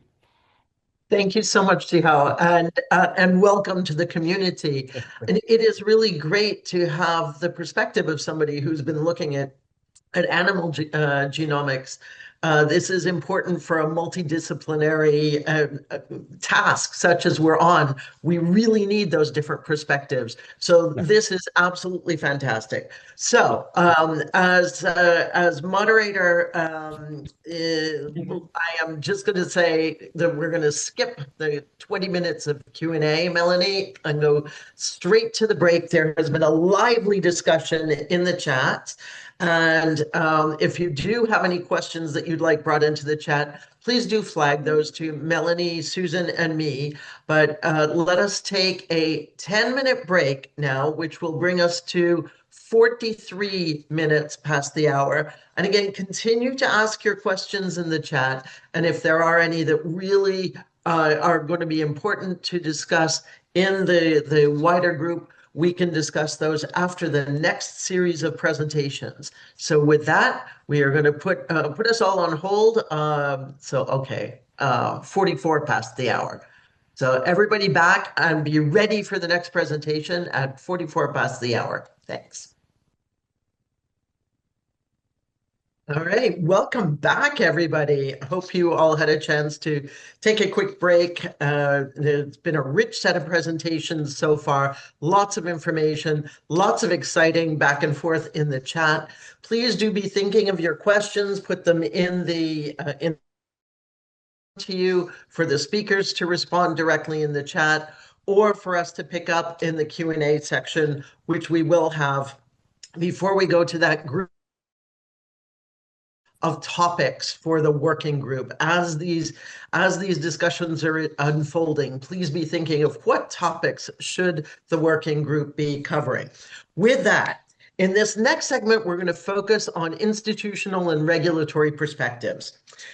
So a word on culture and institutions. The Nobel Prize-winning economist, institutional economist Douglas North argued that culture and institutions are inseparable, and the culture or shared beliefs and norms shapes and constrains the evolution of institutions. He recognized that culture creates the mental models and the belief systems through which people interpret the world and how they make choices, influencing how formal rules, the laws and constitutions, for example, and informal rules like norms function and change over time. This means institutions aren't just formal rules, but they're also shaped by the informal cultural context in which they operate. And you'll see why I'm saying this when we go to our first presentation. So we're going to be hearing now from Dr. Yoichi Sato, who's Director and Research Manager at Riken Food. And he's also a member of our Global Seaweed Coalition Scientific Council. Yoichi, the floor is yours. Hi, thank you, Nicola. Hello, and good morning, good evening, everyone. I'm Yoichi Sato. I'm leading the research team for seaweed aquaculture in Riken Food Corporation in Japan. Today, I will share information on the current status of seaweed consumption in Japan with a particular focus on iodine-related topics. But as I am not an expert in nutrition or iodine or food chemical, so today's my presentation will cover contents commonly known information about Japanese seaweed and iodine, as well as related government perspectives. Next one, please. So in Japan, we have a long history of seaweed utilization and food culture. As examples, you can see right them. Several ukiyo-e traditional art painted the scene with seaweed, nori cultivation or nori cooking. Next one, please. In Japan, more than 100 species of seaweed are edible, but industrial cultivation process installed to only 7 or 8 species. Except for these major species, almost species have been utilized within regional or local range as a very local food. Next slide, please. Here, I want to talk about industrial aquaculture seaweed in Japan. So Japan has a long coastline from subarctic to tropical regions. The seaweed is farmed and naturally harvested in Japan. These you can see like these major species are cultivated depends on environmental conditions. Next, please. And these major species are used for various dishes in Japan in general recipes. Now, many popular Japanese food use so much seaweed in them. You know some of them in this slide. And next, please. And these are examples of recipes using wakame, kombu, and other seaweeds and posted on the website of our parent company, Riken Vitamin Corporation.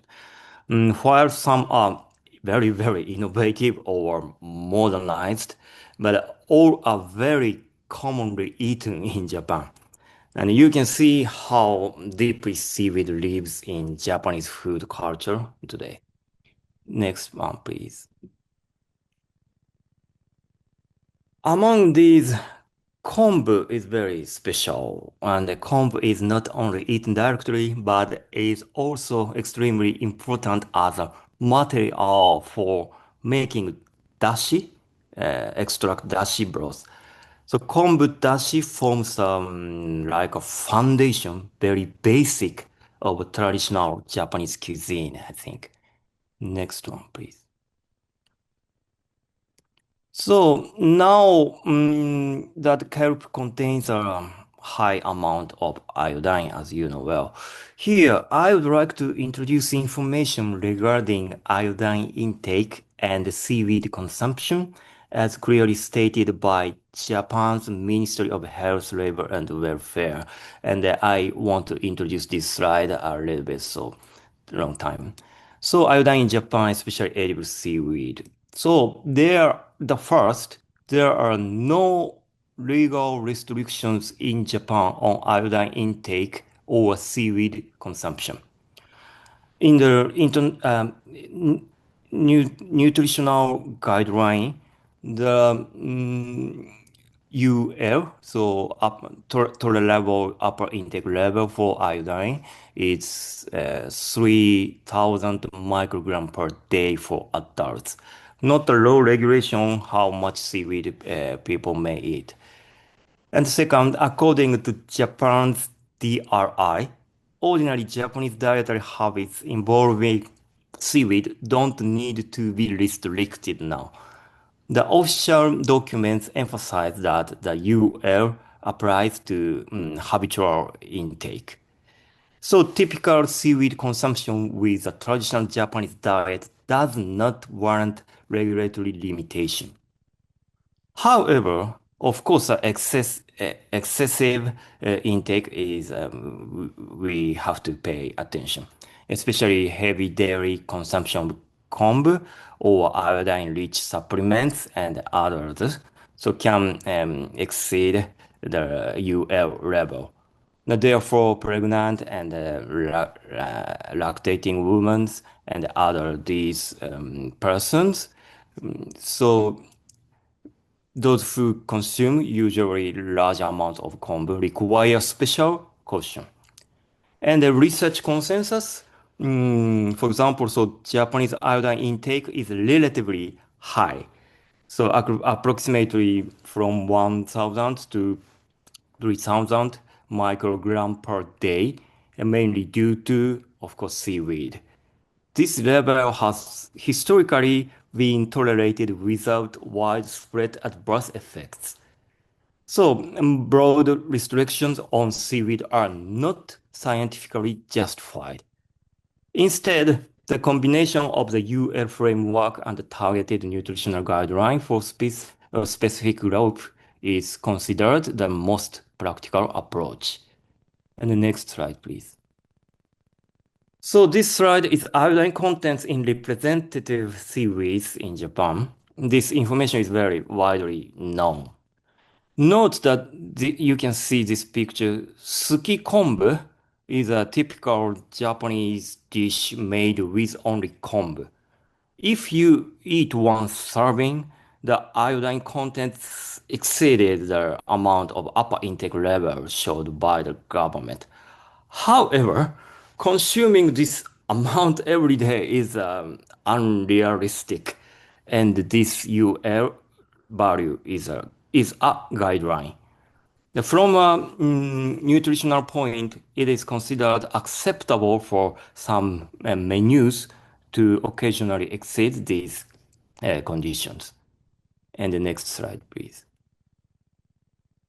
And now in Japan, you can see this retail product. This type of instant granulated kombu dashi stock is also widely used. This is our product. Since it contains no added salt, so you can use it in various dishes without worrying about sodium content. Furthermore, the iodine content is approximately 440 micrograms per serving. So we also disclose this information when customers inquire it. And the next slide. And today's presentation summary. Japan's DRI sets iodine UL at 3,000 microgram per day for adults and 2,000 microgram for pregnant. And routine seaweed consumption in the Japanese diet does not need restriction now. And no legal regulation on seaweed intake, only nutritional guidance.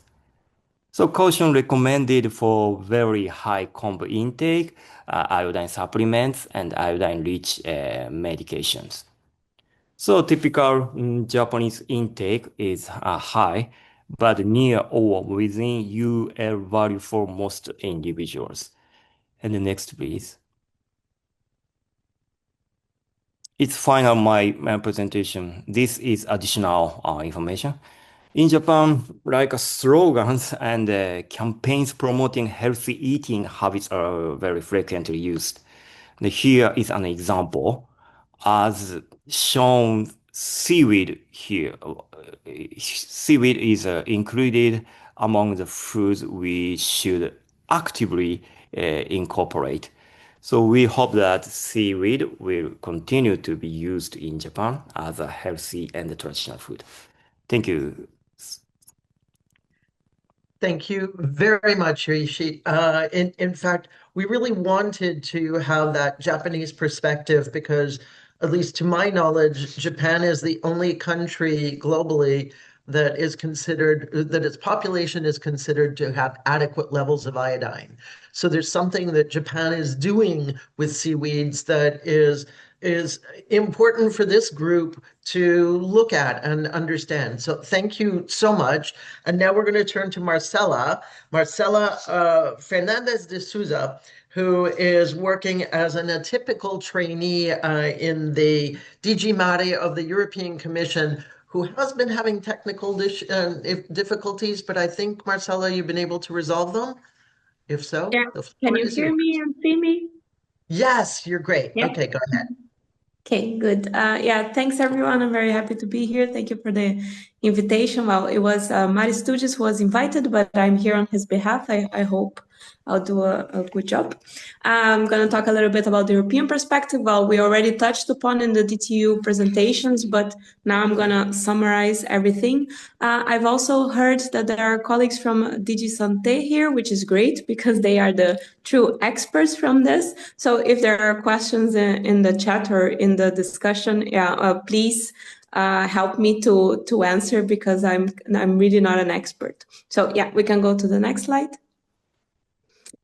So I think everybody knows that EU seaweed consumption is quite low, but now for the first time we actually quantified this. So there was a EU barometer about consumer habits regarding fishery and aquaculture products, and for the first time ever, algae and seaweed were included in the question. So now we actually have data on seaweed consumption in the EU, and as we were expecting, it's quite low. So most respondents consume seaweed or algae products no more than twice a month, and approximately 3 in 10 never consume them at all. So it is quite low. However, if you click, there is extra information.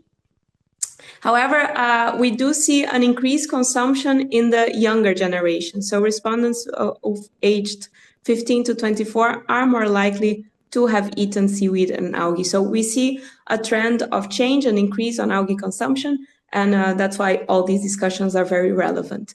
But yeah, if we go to the next slide, because there has not been significant seaweed consumption so far in the EU, it's actually not, the iodine in seaweed is not regulated currently. So the regulation that brings all the maximum levels for contaminants in food is here on the screen, and it doesn't regulate iodine in seaweed. However, the European Commission is in the process of establishing maximum levels for iodine in seaweed, as it was mentioned by the DTU colleagues, and this is currently under discussion. So we will see if we will have a limit soon.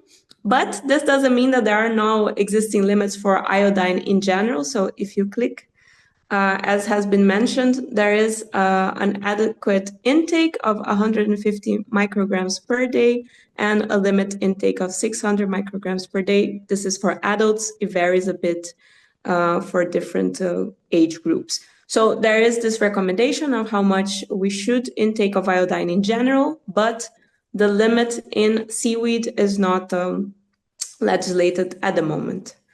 Again, this is in the EU level. So if we go to the next slide, we see that some member states have regulated in this regard. So France has a national limit of 2,000 milligrams per kilogram of dry matter of iodine in seaweed.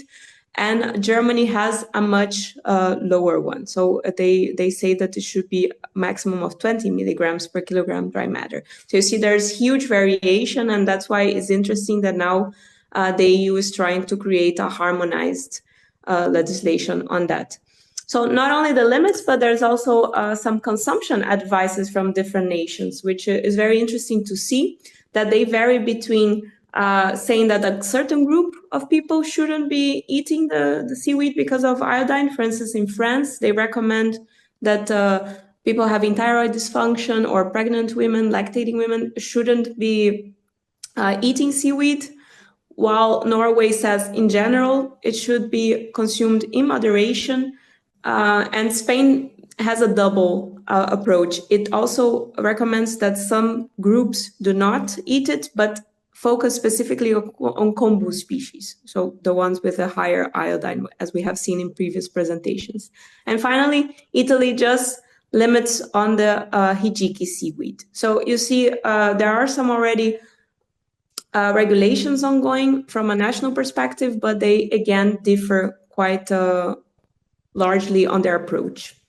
So how is the EU creating the regulation? So if we go for the next slide, we see that there has been a document done by the European Commission on recommendations on how to monitor these, well, there are also the metals here, but the iodine. So first of all, they just said how we can quantify this, because this is the first step on creating a legal limit. Is we need to have a standardized way of quantifying what we want to regulate. So this has been done. It's out there since 2018, and it's being used. And then they also did, if we go to the next slide, they also conducted in 2022 study, which resulted in this scientific report on dietary exposure to heavy metals and iodine intake via consumption of seaweeds and halophytes in the European population. So it's a quite comprehensive report. I do suggest that people should read it. It's quite interesting, but the main conclusions are, as we have extensively covered today, there is a large variation of iodine values inter and intra species. So I'm not going to go deeper into this. I think it's very clear. The brown algae also have the highest iodine levels. And also they concluded that processing, for instance, soaking or blanching, can reduce iodine levels by 60 to 90%. So it is an interesting strategy. However, they highlighted that more data is needed on consumption and also with a higher level of detail. So it's very important to know what kind of species is being consumed and which amount, and if it's being processed before consumption, because maybe in the supermarket you can buy it dry with a high iodine content, but the usual way of consumption is boiling or cooking, and then the actual intake of iodine is much lower. So they really highlighted that this data is completely missing, which makes it much more difficult to legislate on this topic. So if we go to the next slide, we have been having some exchanges with DG Sante in the framework of the EU Algae Initiative, because there is a fact sheet being created on the nutritional value of algae, and iodine and the contaminants are a point of attention. So they sent an email that I thought it was quite clearly stated their concerns. So I put it here because then I'm not paraphrasing. So I'm going to read it so it's very clear. So according to the EFSA 2023 report, the consumption of small amounts of certain seaweeds can already lead to an exceedance of the upper recommended level of iodine intake. Yes, we have seen this today also in other presentations. And this is particularly dangerous for iodine deficient people, and also for people who are not iodine deficient. Seaweed consumption can lead to an excessive iodine intake. As the iodine levels in seaweed are unpredictable, it is not appropriate to generally promote seaweed consumption for iodine supplementation. So you see that the position of DigiSante is quite conservative, but yeah, it is, the legislation is always there to protect people. So they are very careful on how they will create these new limits to protect the people that might be negatively affected by them. So that, I think this opinion just comes to show how these discussions are important to really reach a conclusion, how seaweed to enter properly our plates. So I just have a final slide on general recommendations, given all that has been discussed. So there is clear evidence that processing algae to reduce their iodine levels works. So it should be advised, especially for brown algae. There is a clear need for improving data collection on consumption of seaweed in the EU. So there must have some efforts on this regard. And so two more of the recommendation side would be promoting seaweed as a side dish in small portions. Other presentations also highlighted this, that we're not advocating that people should suddenly have seaweed as their main source of food. So it's just an addition, then the iodine levels are much more controlled. And also a possibility could be to include seaweed in controlled amounts in staple food as a source of iodine. So instead of having the iodine in the salt, maybe you could use seaweed as an inclusion in, I don't know, pasta, bread, in controlled amounts, and then you have it as an iodine source, but without the concerns of the variability, which is DigiSante's main concern. So I hope it was clear. That was all from my side. I'm happy to take questions. And again, I do ask the colleagues from DigiSante, if you're still around, if there are questions in the chat, you can jump in. That was terrific. Thank you, Marcela. That was very helpful, and good to know that DigiSante has been in this conversation, and we hope that you will stay in the conversation. So, and some very practical recommendations, Marcela. Thanks a lot. In trying to manage the different perspectives of different stakeholders there. Now, we are going to have time for Q&A, a live Q&A, where we have one more speaker before that. So please be thinking of any questions, again, that you would like to pose directly to the speakers in the chat. Please continue to do that. And if you have a live question that you'd like to ask, please tee that up and be ready. So we're going to have a Q&A, and then we will have a discussion of topics. So please also be thinking of topics that the working group should be considering. I think this discussion already has highlighted several of those, so we can separate those from the Q&A. With that, let us now go to our last and by no means our least speaker, Esther Garrido-Gamaro, who is a fishery officer at Food and Agriculture Organization, and she's going to help us understand the Codex Alimentarius and its processes. Esther, over to you. Thank you, Nicola, and thanks to the organizers for the invitation and to the previous speakers for the wonderful talks. I have enjoyed every single one of them. Fantastic. I have also learned a lot. So with this, I'm going to explain you a little bit how seaweed fits into these codex processes that sometimes are very difficult to understand, and the most recent developments in the standard setting process for seaweed. So next, Melanie, thank you. Thank you very much. So for those that do not know, so probably most of you know, Codex Alimentarius is a collection of internationally adopted food standards. We know it as the Food Code. It aims at protecting consumers, but also aims at ensuring fair practices in the food trade. With this increase in the demand of seaweed, we have seen that it has increased the production, it has increased the value, trade flows have changed completely. So it is especially relevant at this point to take into consideration seaweed in the standard setting process. Next, please. So the Codex standards, guidelines, and code of practice, we call them Codex texts because there we have from standards itself that are the best known of all of them to MLs, guidelines on hygiene, code of practice. The one we know the best is our code of practice of fish and fishery products, but they are all recommendations, meaning their application is voluntary. If you are not a member, a signatory member of the SPS or TBT agreement of the WTO, which I'm going to explain later on. So let's say that they are voluntary by nature, but if you have signed this agreement, then they have to be somehow in line with the regulations of the country. Next, please. So Codex was born in 1963 officially. There was some preliminary work. It was born in Latin America. Then we have what we call the Codex Alimentarius 𝐬𝐸𝐻, but then officially born in 1963. And the parent organizations are FAO and WHO, and is officially, let's say, physically in our building, in the FAO building based in Rome.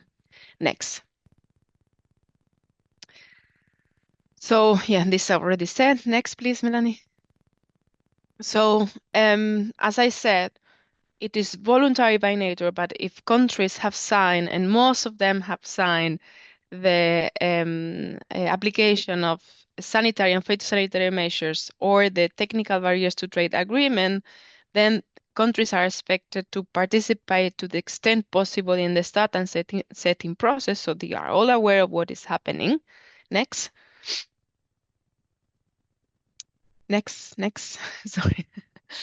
And that's why Codex gained special significance since these agreements are there, because it is Codex that is supposed to be or is adopted as the benchmark for food safety internationally. Okay, so next. So who is participating in Codex? And I think that this is one of the most challenging parts to understand. So we have, of course, the Secretariat, the Codex Secretariat here based in Rome. We have the parent organizations, FAO and WHO.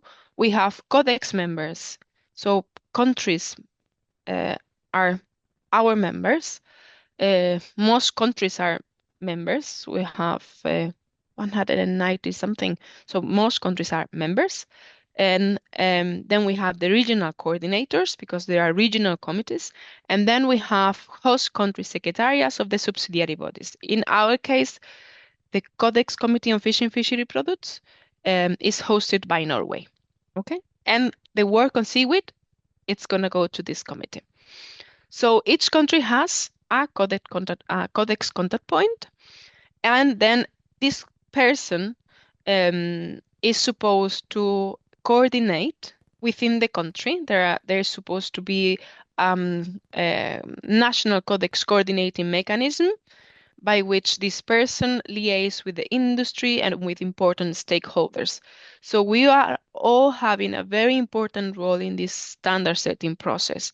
So sometimes it is the private sector that alerts the Codex contact points that something is missing, that there is a problem, that standards are not harmonized, and then they can bring it to the different committees and to the Codex Alimentarius Commission. Okay. And then also there are observers, and in the future, I think that you can play also a very important role as an observer within the codex processes. So next, this is just for you to have in case you can distribute this presentation after all. These are the codex contact points that you have in the codex website. Okay, so just for you to know, each person can look for their own. Next. Thank you. Next. Thank you. So we have this joint FAO-WHO food standard program, which is on one side the provision of scientific advice. So FAO and WHO providing scientific advice through different mechanisms that I'm going to explain. Then we have this elaboration of food standards by the Codex Alimentarius that takes into consideration the scientific advice provided by FAO and WHO. And then we have the creation of capacity building programs related to the strengthening of food control systems, taking into consideration the standards and texts developed by the Codex Alimentarius Commission. So it's these three elements that we have to consider when we're talking about our joint program. Next. Thank you. So, FAO and WHO role in the provision of scientific advice. This is very important because it's the backbone of the standard setting process. Without scientific advice, we cannot set standards. So it's usually through a permanent joint secretariat in occasions when we deal with chemical issues from heavy metals to additives, contaminants, toxins, iodine. We would go to 𝐬𝐞𝐝. When we deal with issues related to microbiology, we will go to GEMRA. I'm going to show them a framework. And when we deal with issues related to pesticides, it will go to GMPR. If there are issues that are not specifically, don't specifically fit into these three main type of meetings, then we will create a framework and have what we call ad hoc expert consultations. We've done it with issues related to ciguatera, for instance, and also with seaweed in the past. Next. So this is the framework. This is where GEMRA, 𝐬𝐞𝐝, and GMPR for pesticides fits. And this framework shows very well how the standard setting process works. So Codex Alimentarius pose risk assessment questions to FAO and WHO that try to provide and solve issues from a scientific point of view and leave things clear to feed back through reports of the assessment and evaluations back to the Commission, and then the Commission take the decision about whether the standard can be created, whether the ML can be set, whether the guidelines of code of practice can be developed. Okay, next.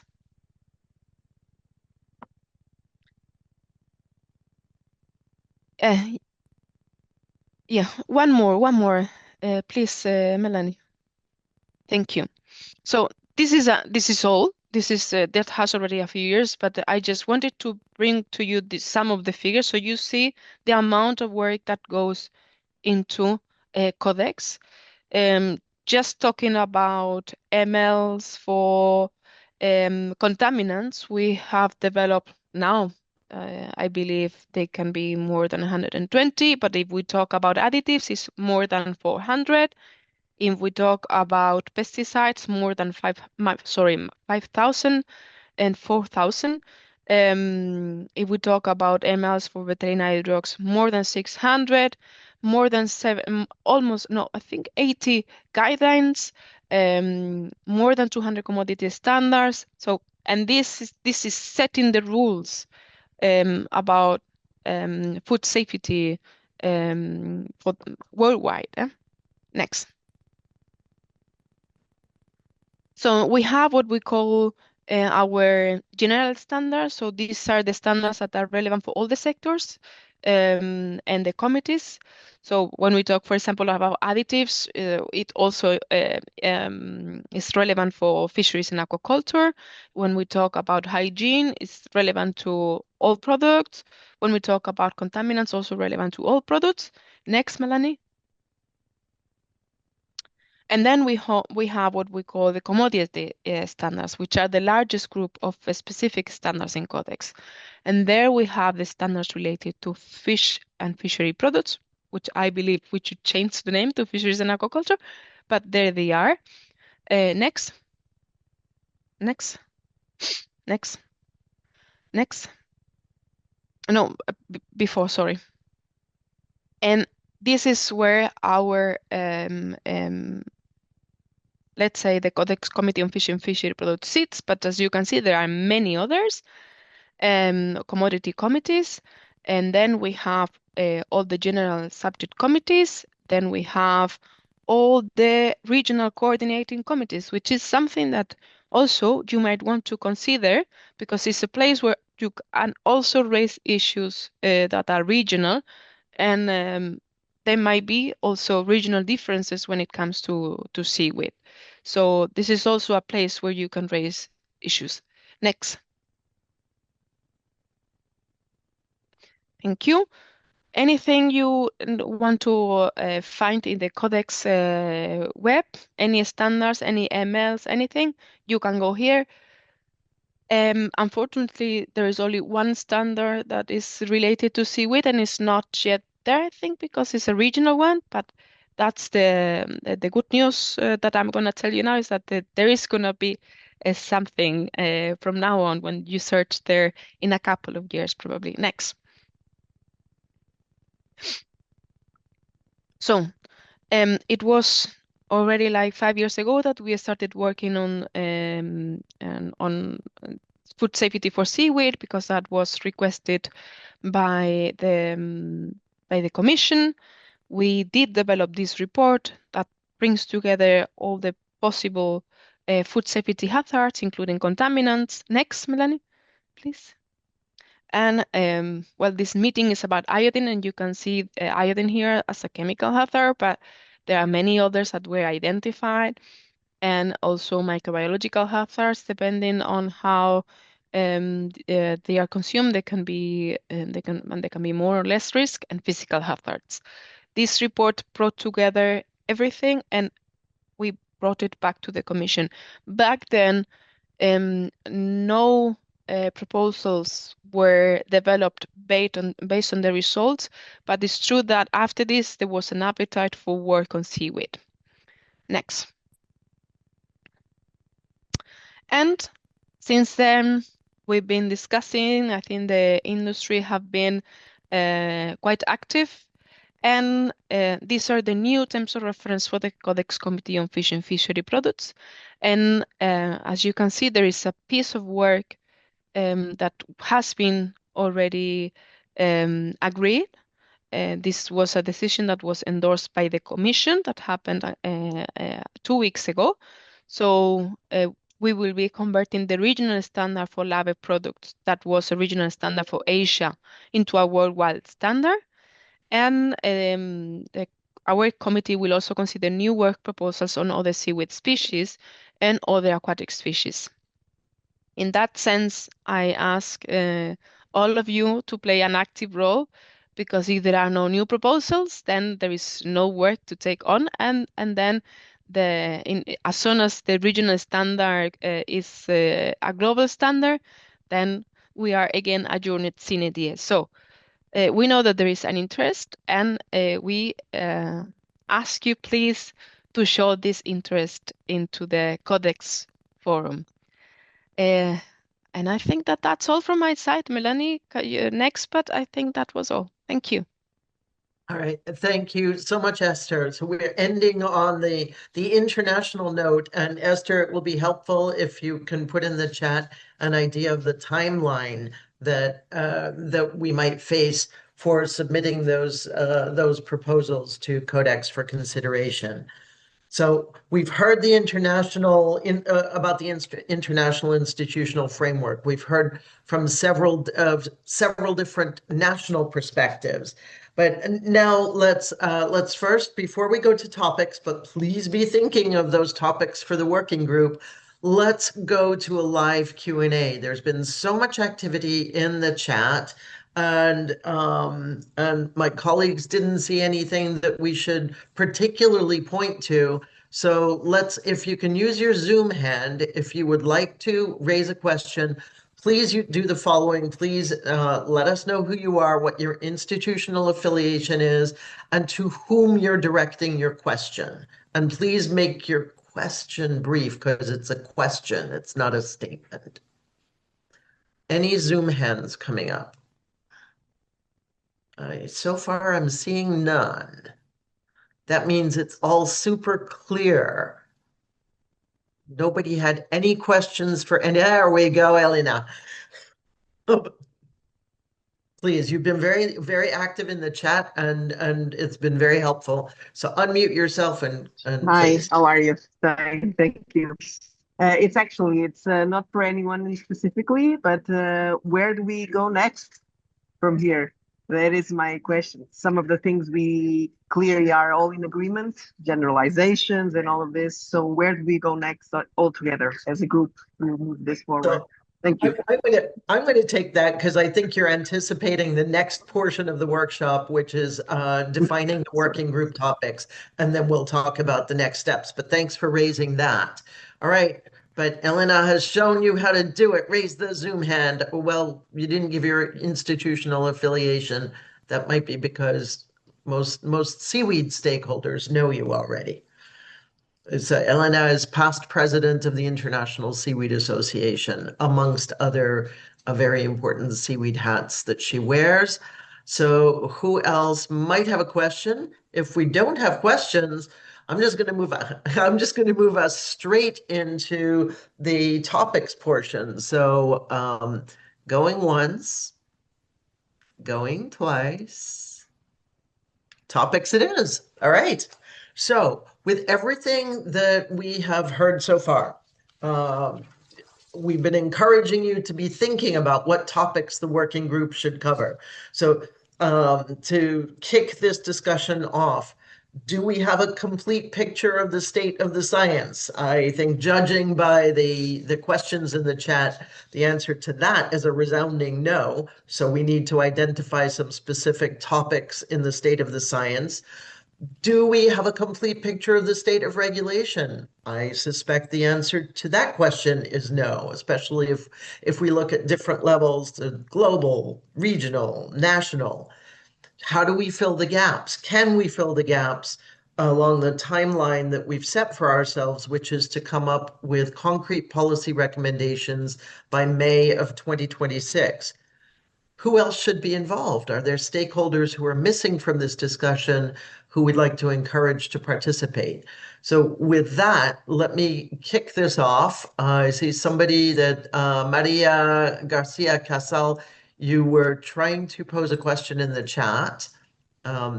It doesn't look complete. Let's please use Zoom hands again if anybody would like to kick this off. And if not, I might turn to Susan already to share some initial thinking about the kinds of topics. This was before we started before we actually had this workshop, we did some brainstorming amongst ourselves, and this might help to kick this off. So Susan, are you in a position to share that already? Yes, I can do that. All right, let's do that because it might help people to see it. So okay, great question, Elena. Do we have somebody from food safety authorities at country level? Clearly, they are important stakeholders in this. So can you take us through your Miro board? Yes. So this is some of the things that we thought of before this meeting. So what could some of these working groups work on. So identify some of the gaps. There was mentioned this Wolff-Chaikoff effect that has been mentioned in the chat. What are we lacking in research? What are we, or identify what research have been done, and also what is the regulation. I actually also put regulation down here as another one. So that's regional. So that could be Australian regulation. I can see Clara Wilkin is there. EFSA regulation was mentioned. Other regions, the Japanese was mentioned, right? Regulation globally, FAO, but that was that mentioned there was more like the codex is not mandatory but voluntarily to use. And what about timing-wise? Is there, I mean, the EFSA suggestions is now under discussion, so this is very timely. The Codec committee was mentioned by Esther. That was, at least seaweed was just accepted now. Is there any other initiatives? There were also one more, I think, on, this was very timely. It was somebody from Canada mentioned that this was very, who's that? It was Carrie Max from Global Affairs Canada. Yes, that this was very timely because they're now looking into Canadian value chains, and then seaweed could be part of that. So I'll add that one. So please, if you have other suggestions to topics, and then let's also talk about who would like to sign up to help on these working on these different topics. So thank you, Susan. Now with that, there's so much excitement and interest in this forum. I can't believe that nobody wants to propose other topics, or if not, then sign up for it. So let's see some Zoom hands.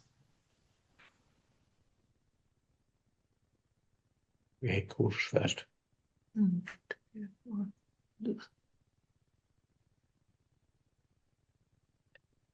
All right. Well, we're still not seeing those Zoom hands.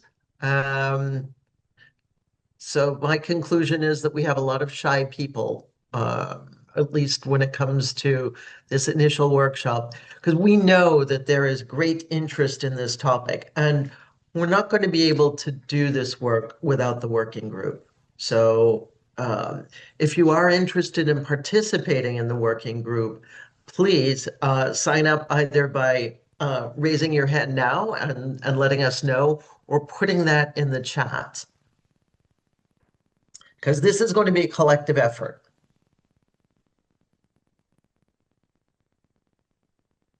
All right, 𝐤𝐸𝐸𝐷iner, is that how to say your name?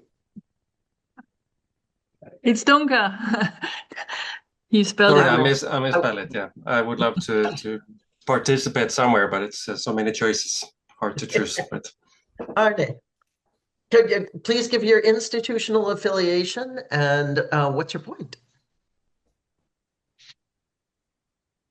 I'm at the Institute of Marine Research in Norway, and I think I would like to join in for the Wolff-Chaikoff effect, and maybe also the 𝐤𝐸𝐸𝐷 effect in the same discussions.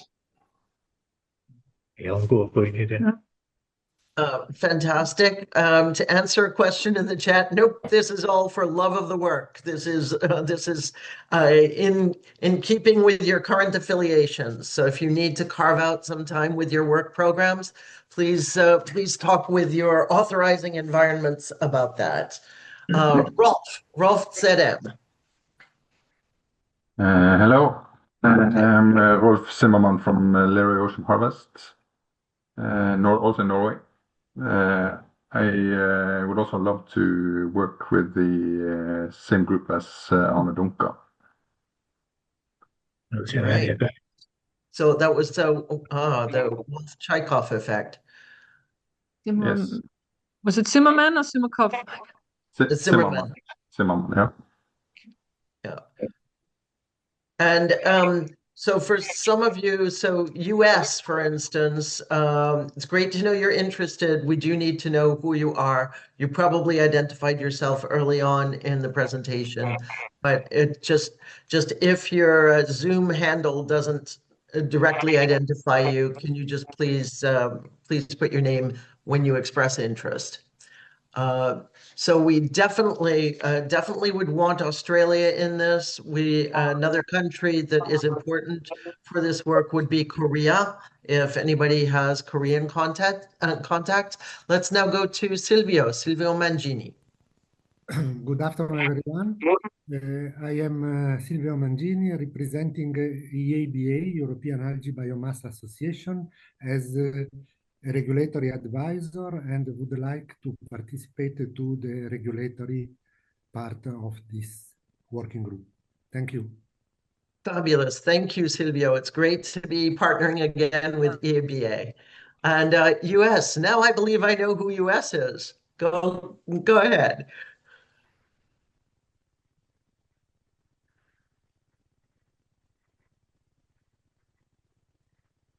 US, the floor is yours.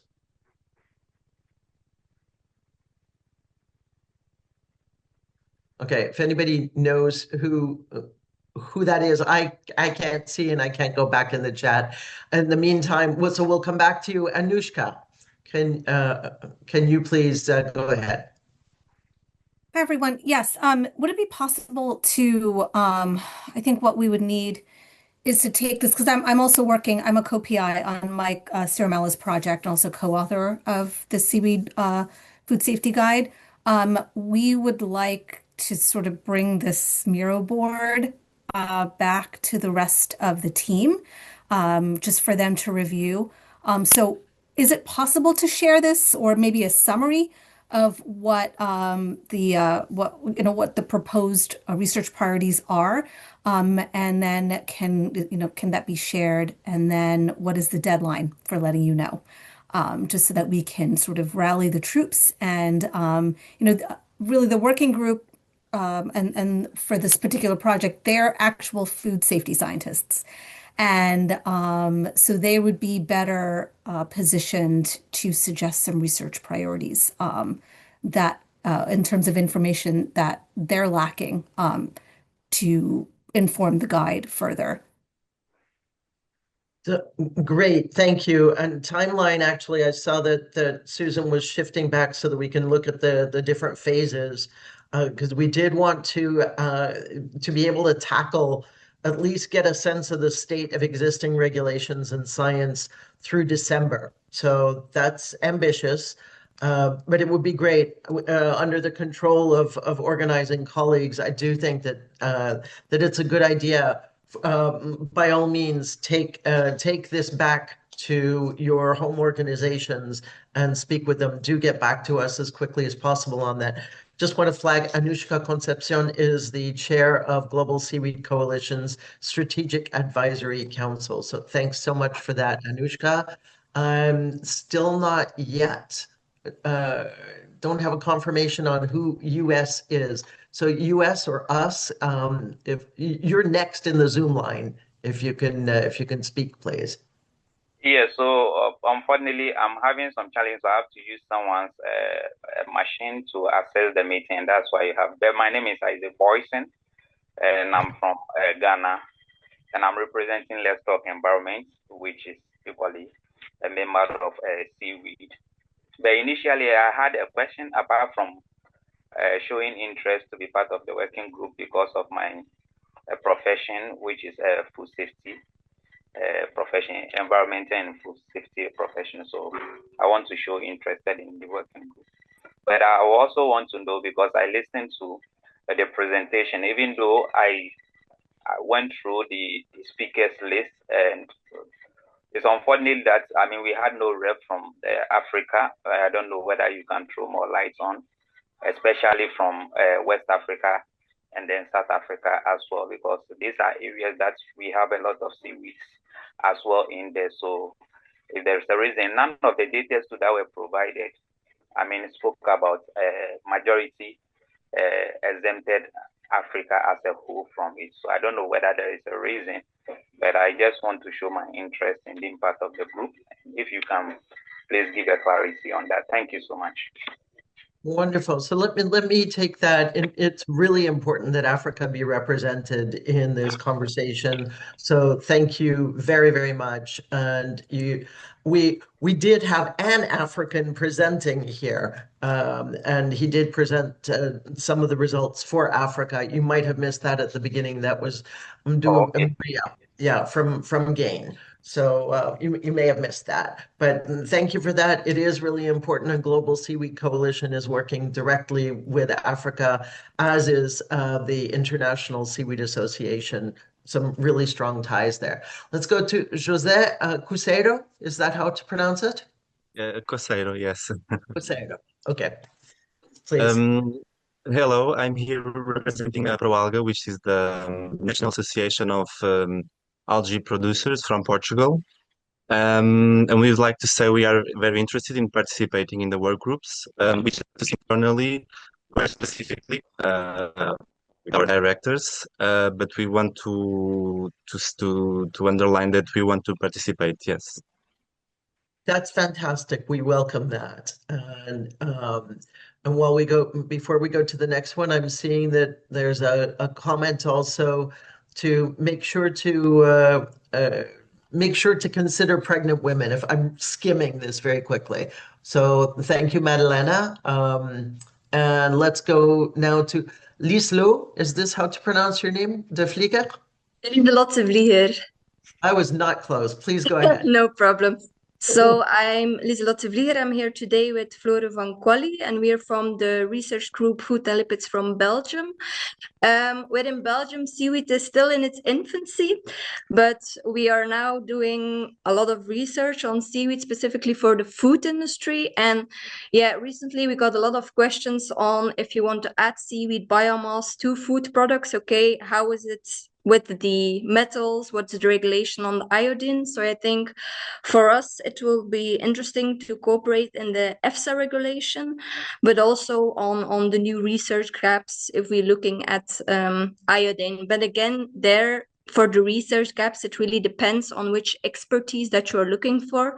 But I think for now, these two are the most important ones for us. Fabulous. Thank you. Thank you very much. And before we go to the next one, I just want to flag the conversation going on in the chat. And Marcella did come here at the recommendation of Mattis Stulgis. And Mattis, we really appreciate that. Mattis of DG Mare is a member of Global Seaweed Coalition's Strategic Advisory Council. On to our next question or suggestion or expression of interest, Opperman M.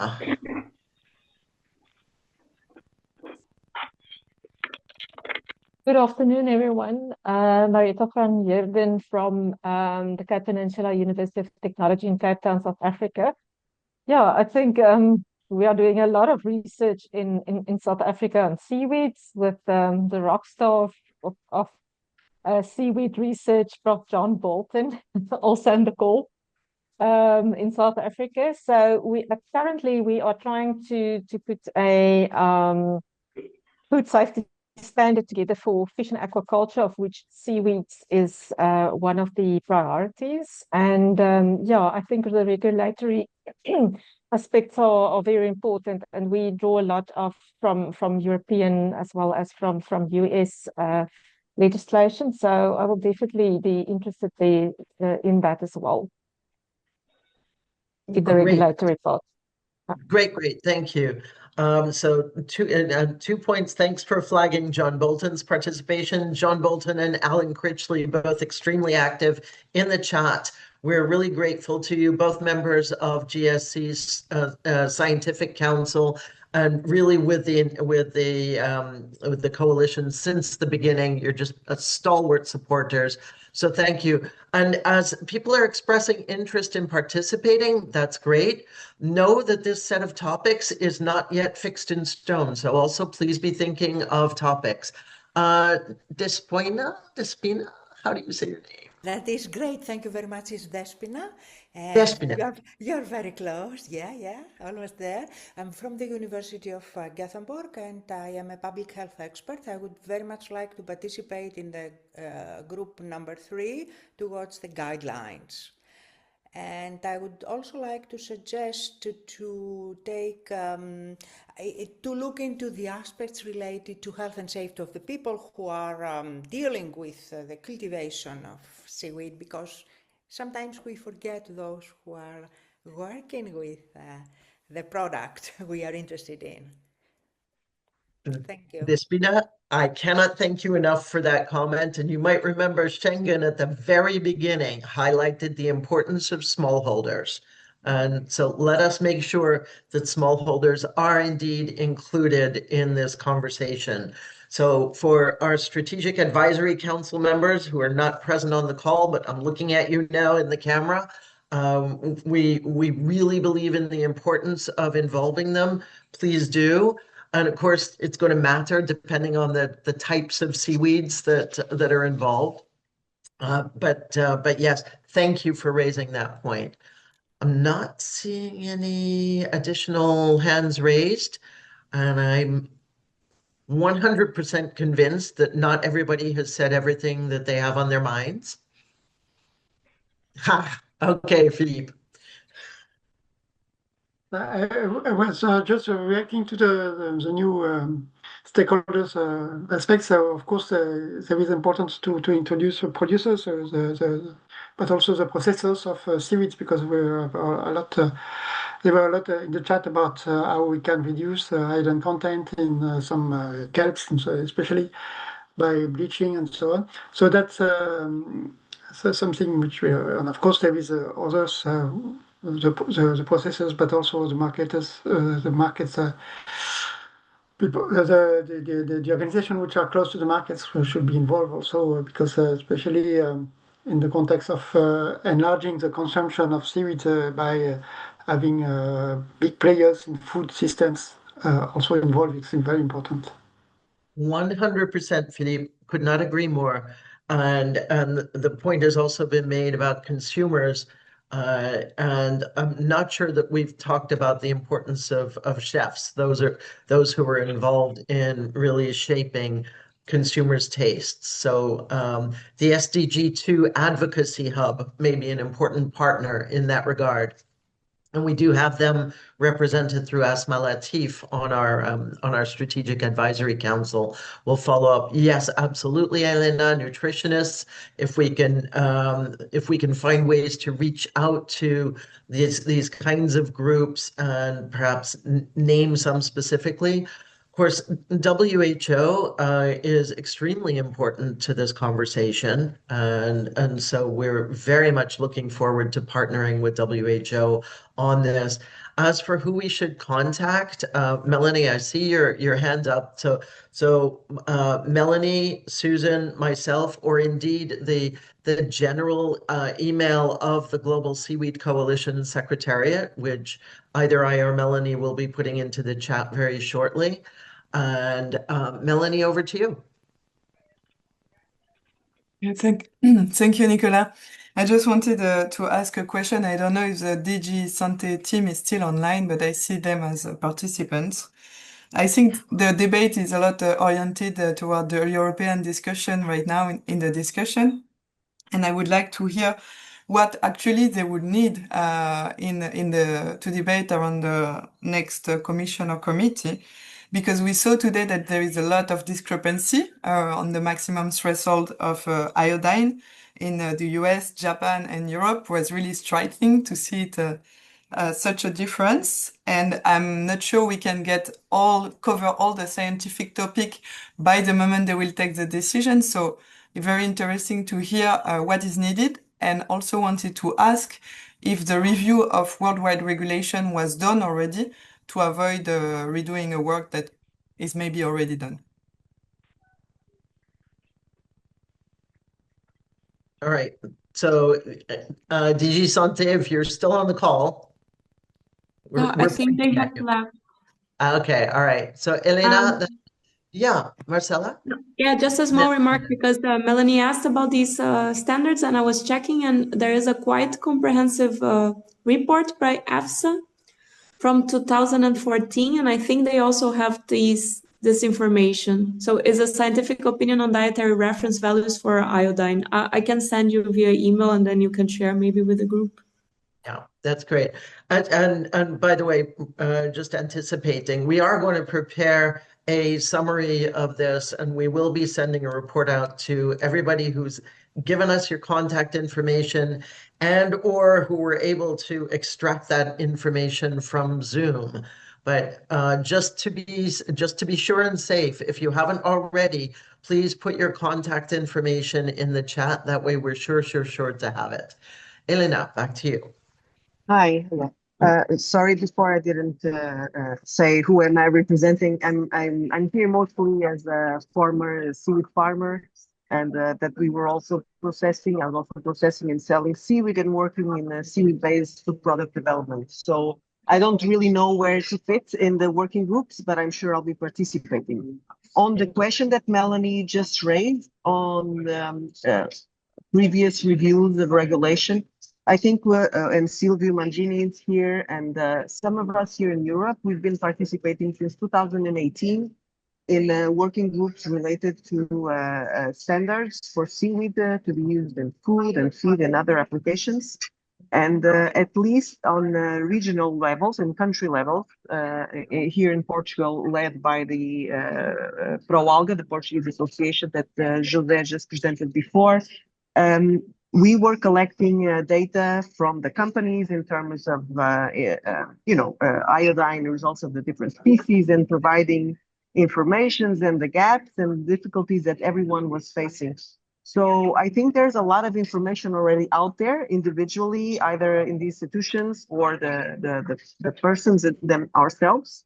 The tricky thing here is how we are going to also make the bridge between even the different working groups that you identified, because the stakeholders, yes, they are not regulators, but they are the ones that suffer in the skin, let's call it like that, the regulations. So they will need to be talking to each other. So I think you will need a figure, and it's probably that's you, Nicola, or Susan, to be going across the different working groups and be sure that we are communicating well. And I'm saying this because we felt this difficulty before, I think, among the different working efforts that have been done in this subject. Yeah, thank you, Elena. And one other affiliation I didn't mention is that you've been a stalwart contributor to the Global Seaweed Coalition, yes, including as a member of our Strategic Advisory Council. Going to ask that whoever is not asking a question or making a point that you please mute, because it does interfere with the recording. And for DG Santé, you are newly popular, or even more popular than you have been in the past. So just know this. We understand that, France, you are on the call, and Melanie has posed a question to you. Yeah, so, I know. I just put a message in the chat on that. All right. Because I had just a visitor in my office and I could not directly apply. Yeah.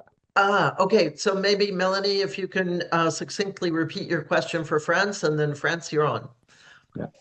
Yeah, thank you, France, for reacting. So my question was, what will be the need from the DG Santé in the next discussion that we know EFSA is going to have to put a maximum threshold rate on iodine, iodine rate, because the review of regulation globally, I understand, has been done. We see there is a lot of difference, and I see in the chat it was summarized well between Japan, US, and Europe.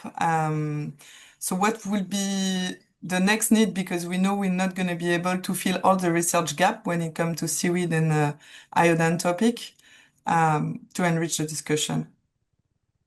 I'm from the contaminant side, and we are currently discussing indeed possible maximum levels for a number of metals, also including of iodine in seaweed, but the discussions are not yet concluded. Of course, that's a bit different than indeed iodine as nutrition source. That is my colleague Stefanie Bodenbach who is dealing with that, and she's not on the call. So of course, what we need is indeed to have exact for us as looking at considering it metals is indeed the real content of iodine in seaweed. Also after washing and so on, and the effect of the different treatments that indeed the influence of the different treatments on the iodine content in seaweed. Thank you. Okay, great. Did that give you enough to go on for now, Melanie? It's the working group, the entire working group to answer, but maybe the best would be to contact Stephanie if we can share email contact to see what will be her need Okay. to be most relevant. Yeah, thank you. Yeah. All right, looks Elena, go ahead. Sorry, just for friends also and to complement the question. Do we know, because we were requested to send results from biomass analysis for the different contaminants at country level. Is there a deadline for that already? So until when can companies or research institutions contribute with these data? Well, of course, these discussions are ongoing, in fact, so these data should have been already made available. But of course, they, as soon as possible, as indeed, as I said, discussions are ongoing so that we can, if needed, still take them into account. Yeah. Yeah, so that would be something that's very necessary for all of us here sitting in this room. Yeah. Okay. So what we're seeing here is this great spirit of collaboration, and that for me is something that very much characterizes the seaweed sector. And I say sector as opposed to industry because it encompasses then the fundamental science as well as the technical research, and all of which we've seen examples of in this workshop today. I anticipate that this Miro board is going to fill up a lot. Susan's been populating it based on what you've been saying. She might also have had a chance to populate it from the chat, but I suspect that as we go through the record of the chat afterwards, we'll see a lot more. Do please get back to us. I posted the Secretariat for the Global Seaweed Coalition, the email address in the chat. Please do get back to us or to Susan. Her email was in the presentation, or Melanie Kreff. And by the way, Susan and Melanie, maybe just post your emails in the chat as well. It might be easier for people to reach out that way. And once I stop talking for a second, I'll put my email address in there as well, because we'd like to, within the space of a week, to compile all this information and get it out to you. And I say within the space of a week. I'm not promising that we deliver it within the space of a week. I am saying that we would like to compile it and then take a look, and then we'll get it out as soon as possible. And that would help us to keep to the timeline that we were looking at. Susan, if you can just move the screen over a little bit so that we can see the phases again. Let's go through, you took us through it, but let's just, the first is just gather the information. Let's make sure that we know what we know and we identify the gaps. And then we need to move to, well, can seaweed be considered to be a reliable source of iodine? If so, how? And that clearly involves guidelines. It involves a lot more than guidelines. Great questions about processing, for instance, that were being asked in the chat. So that's probably, if it's not already in the Miro board, we'll want to know about those complementary actions that are important. We'll want to, before May, if we're going to hold to a May deadline, then we will want to be drafting, getting some consensus, drafting those recommendations and consulting with stakeholders. And then ideally having a broader consultation with stakeholders who we've not been able to reach yet. So a lot to be done before ultimately the policy recommendations can be delivered. And we're targeting an announceable at a seaweed conference, but there's also called the Seaweed for Health Conference that will happen in June of 2026 in Tanzania. But in addition to that, what's really important is So there's announcing those policy recommendations. There's also sharing them with policymakers who are going to be in a position to do something about it. And for that, we at the Global Seaweed Coalition are very proud to have been at the core of the launching, as Philippe described earlier, of the UN Global Seaweed Initiative, which brings together countries with the technical support of partners, mostly UN partners, and the Global Seaweed Coalition, so that they can do something. And then let's not forget the Codex Alimentarius. So Esther, if you've got anything on the timeline for when the questions need to be posed, because that seems to me to be urgent. So it's time for us to draw this to a close. First of all, if you're not already a member of the Global Seaweed Coalition, please do become a member, because we're going to be communicating about this initiative through that. So even if seaweed isn't your overall interest, please join for that. It's free. You would get our biweekly newsletter, and you'll get communications about the upcoming workshops, which we'll also be promoting heavily, as will International Seaweed Association. And please reach out to Susan if you're interested in becoming a member of the International Seaweed Association. Melanie, if you can just post a link to the Global Seaweed Coalition website in the chat, I think it'll make it easier for people to become a member. And it's now time for me to turn to thanks. Huge thanks to all of our speakers. As was noted in the chat, the presentations were just terrific, so very helpful, really important for framing this conversation. So thank you. Huge appreciation to our co-organizers, International Seaweed Association, for your great collaboration. A special shout out to Melanie for all your help in preparing this workshop, and especially doing it when you're under the weather and it is very early for you. So deep appreciation. Huge thanks to the members of our councils. Thank you for your active and really important participation. And last, but absolutely not least, thanks to every single one of the participants on this call for your active participation, your informed participation. It is great. We want to see you very much in the working group as well. So we hope that you found this event informative, inspiring, and galvanizing. We look forward to working with you in the coming months, and please do reach out to us if you would like to discuss further. Thanks very much, and goodbye.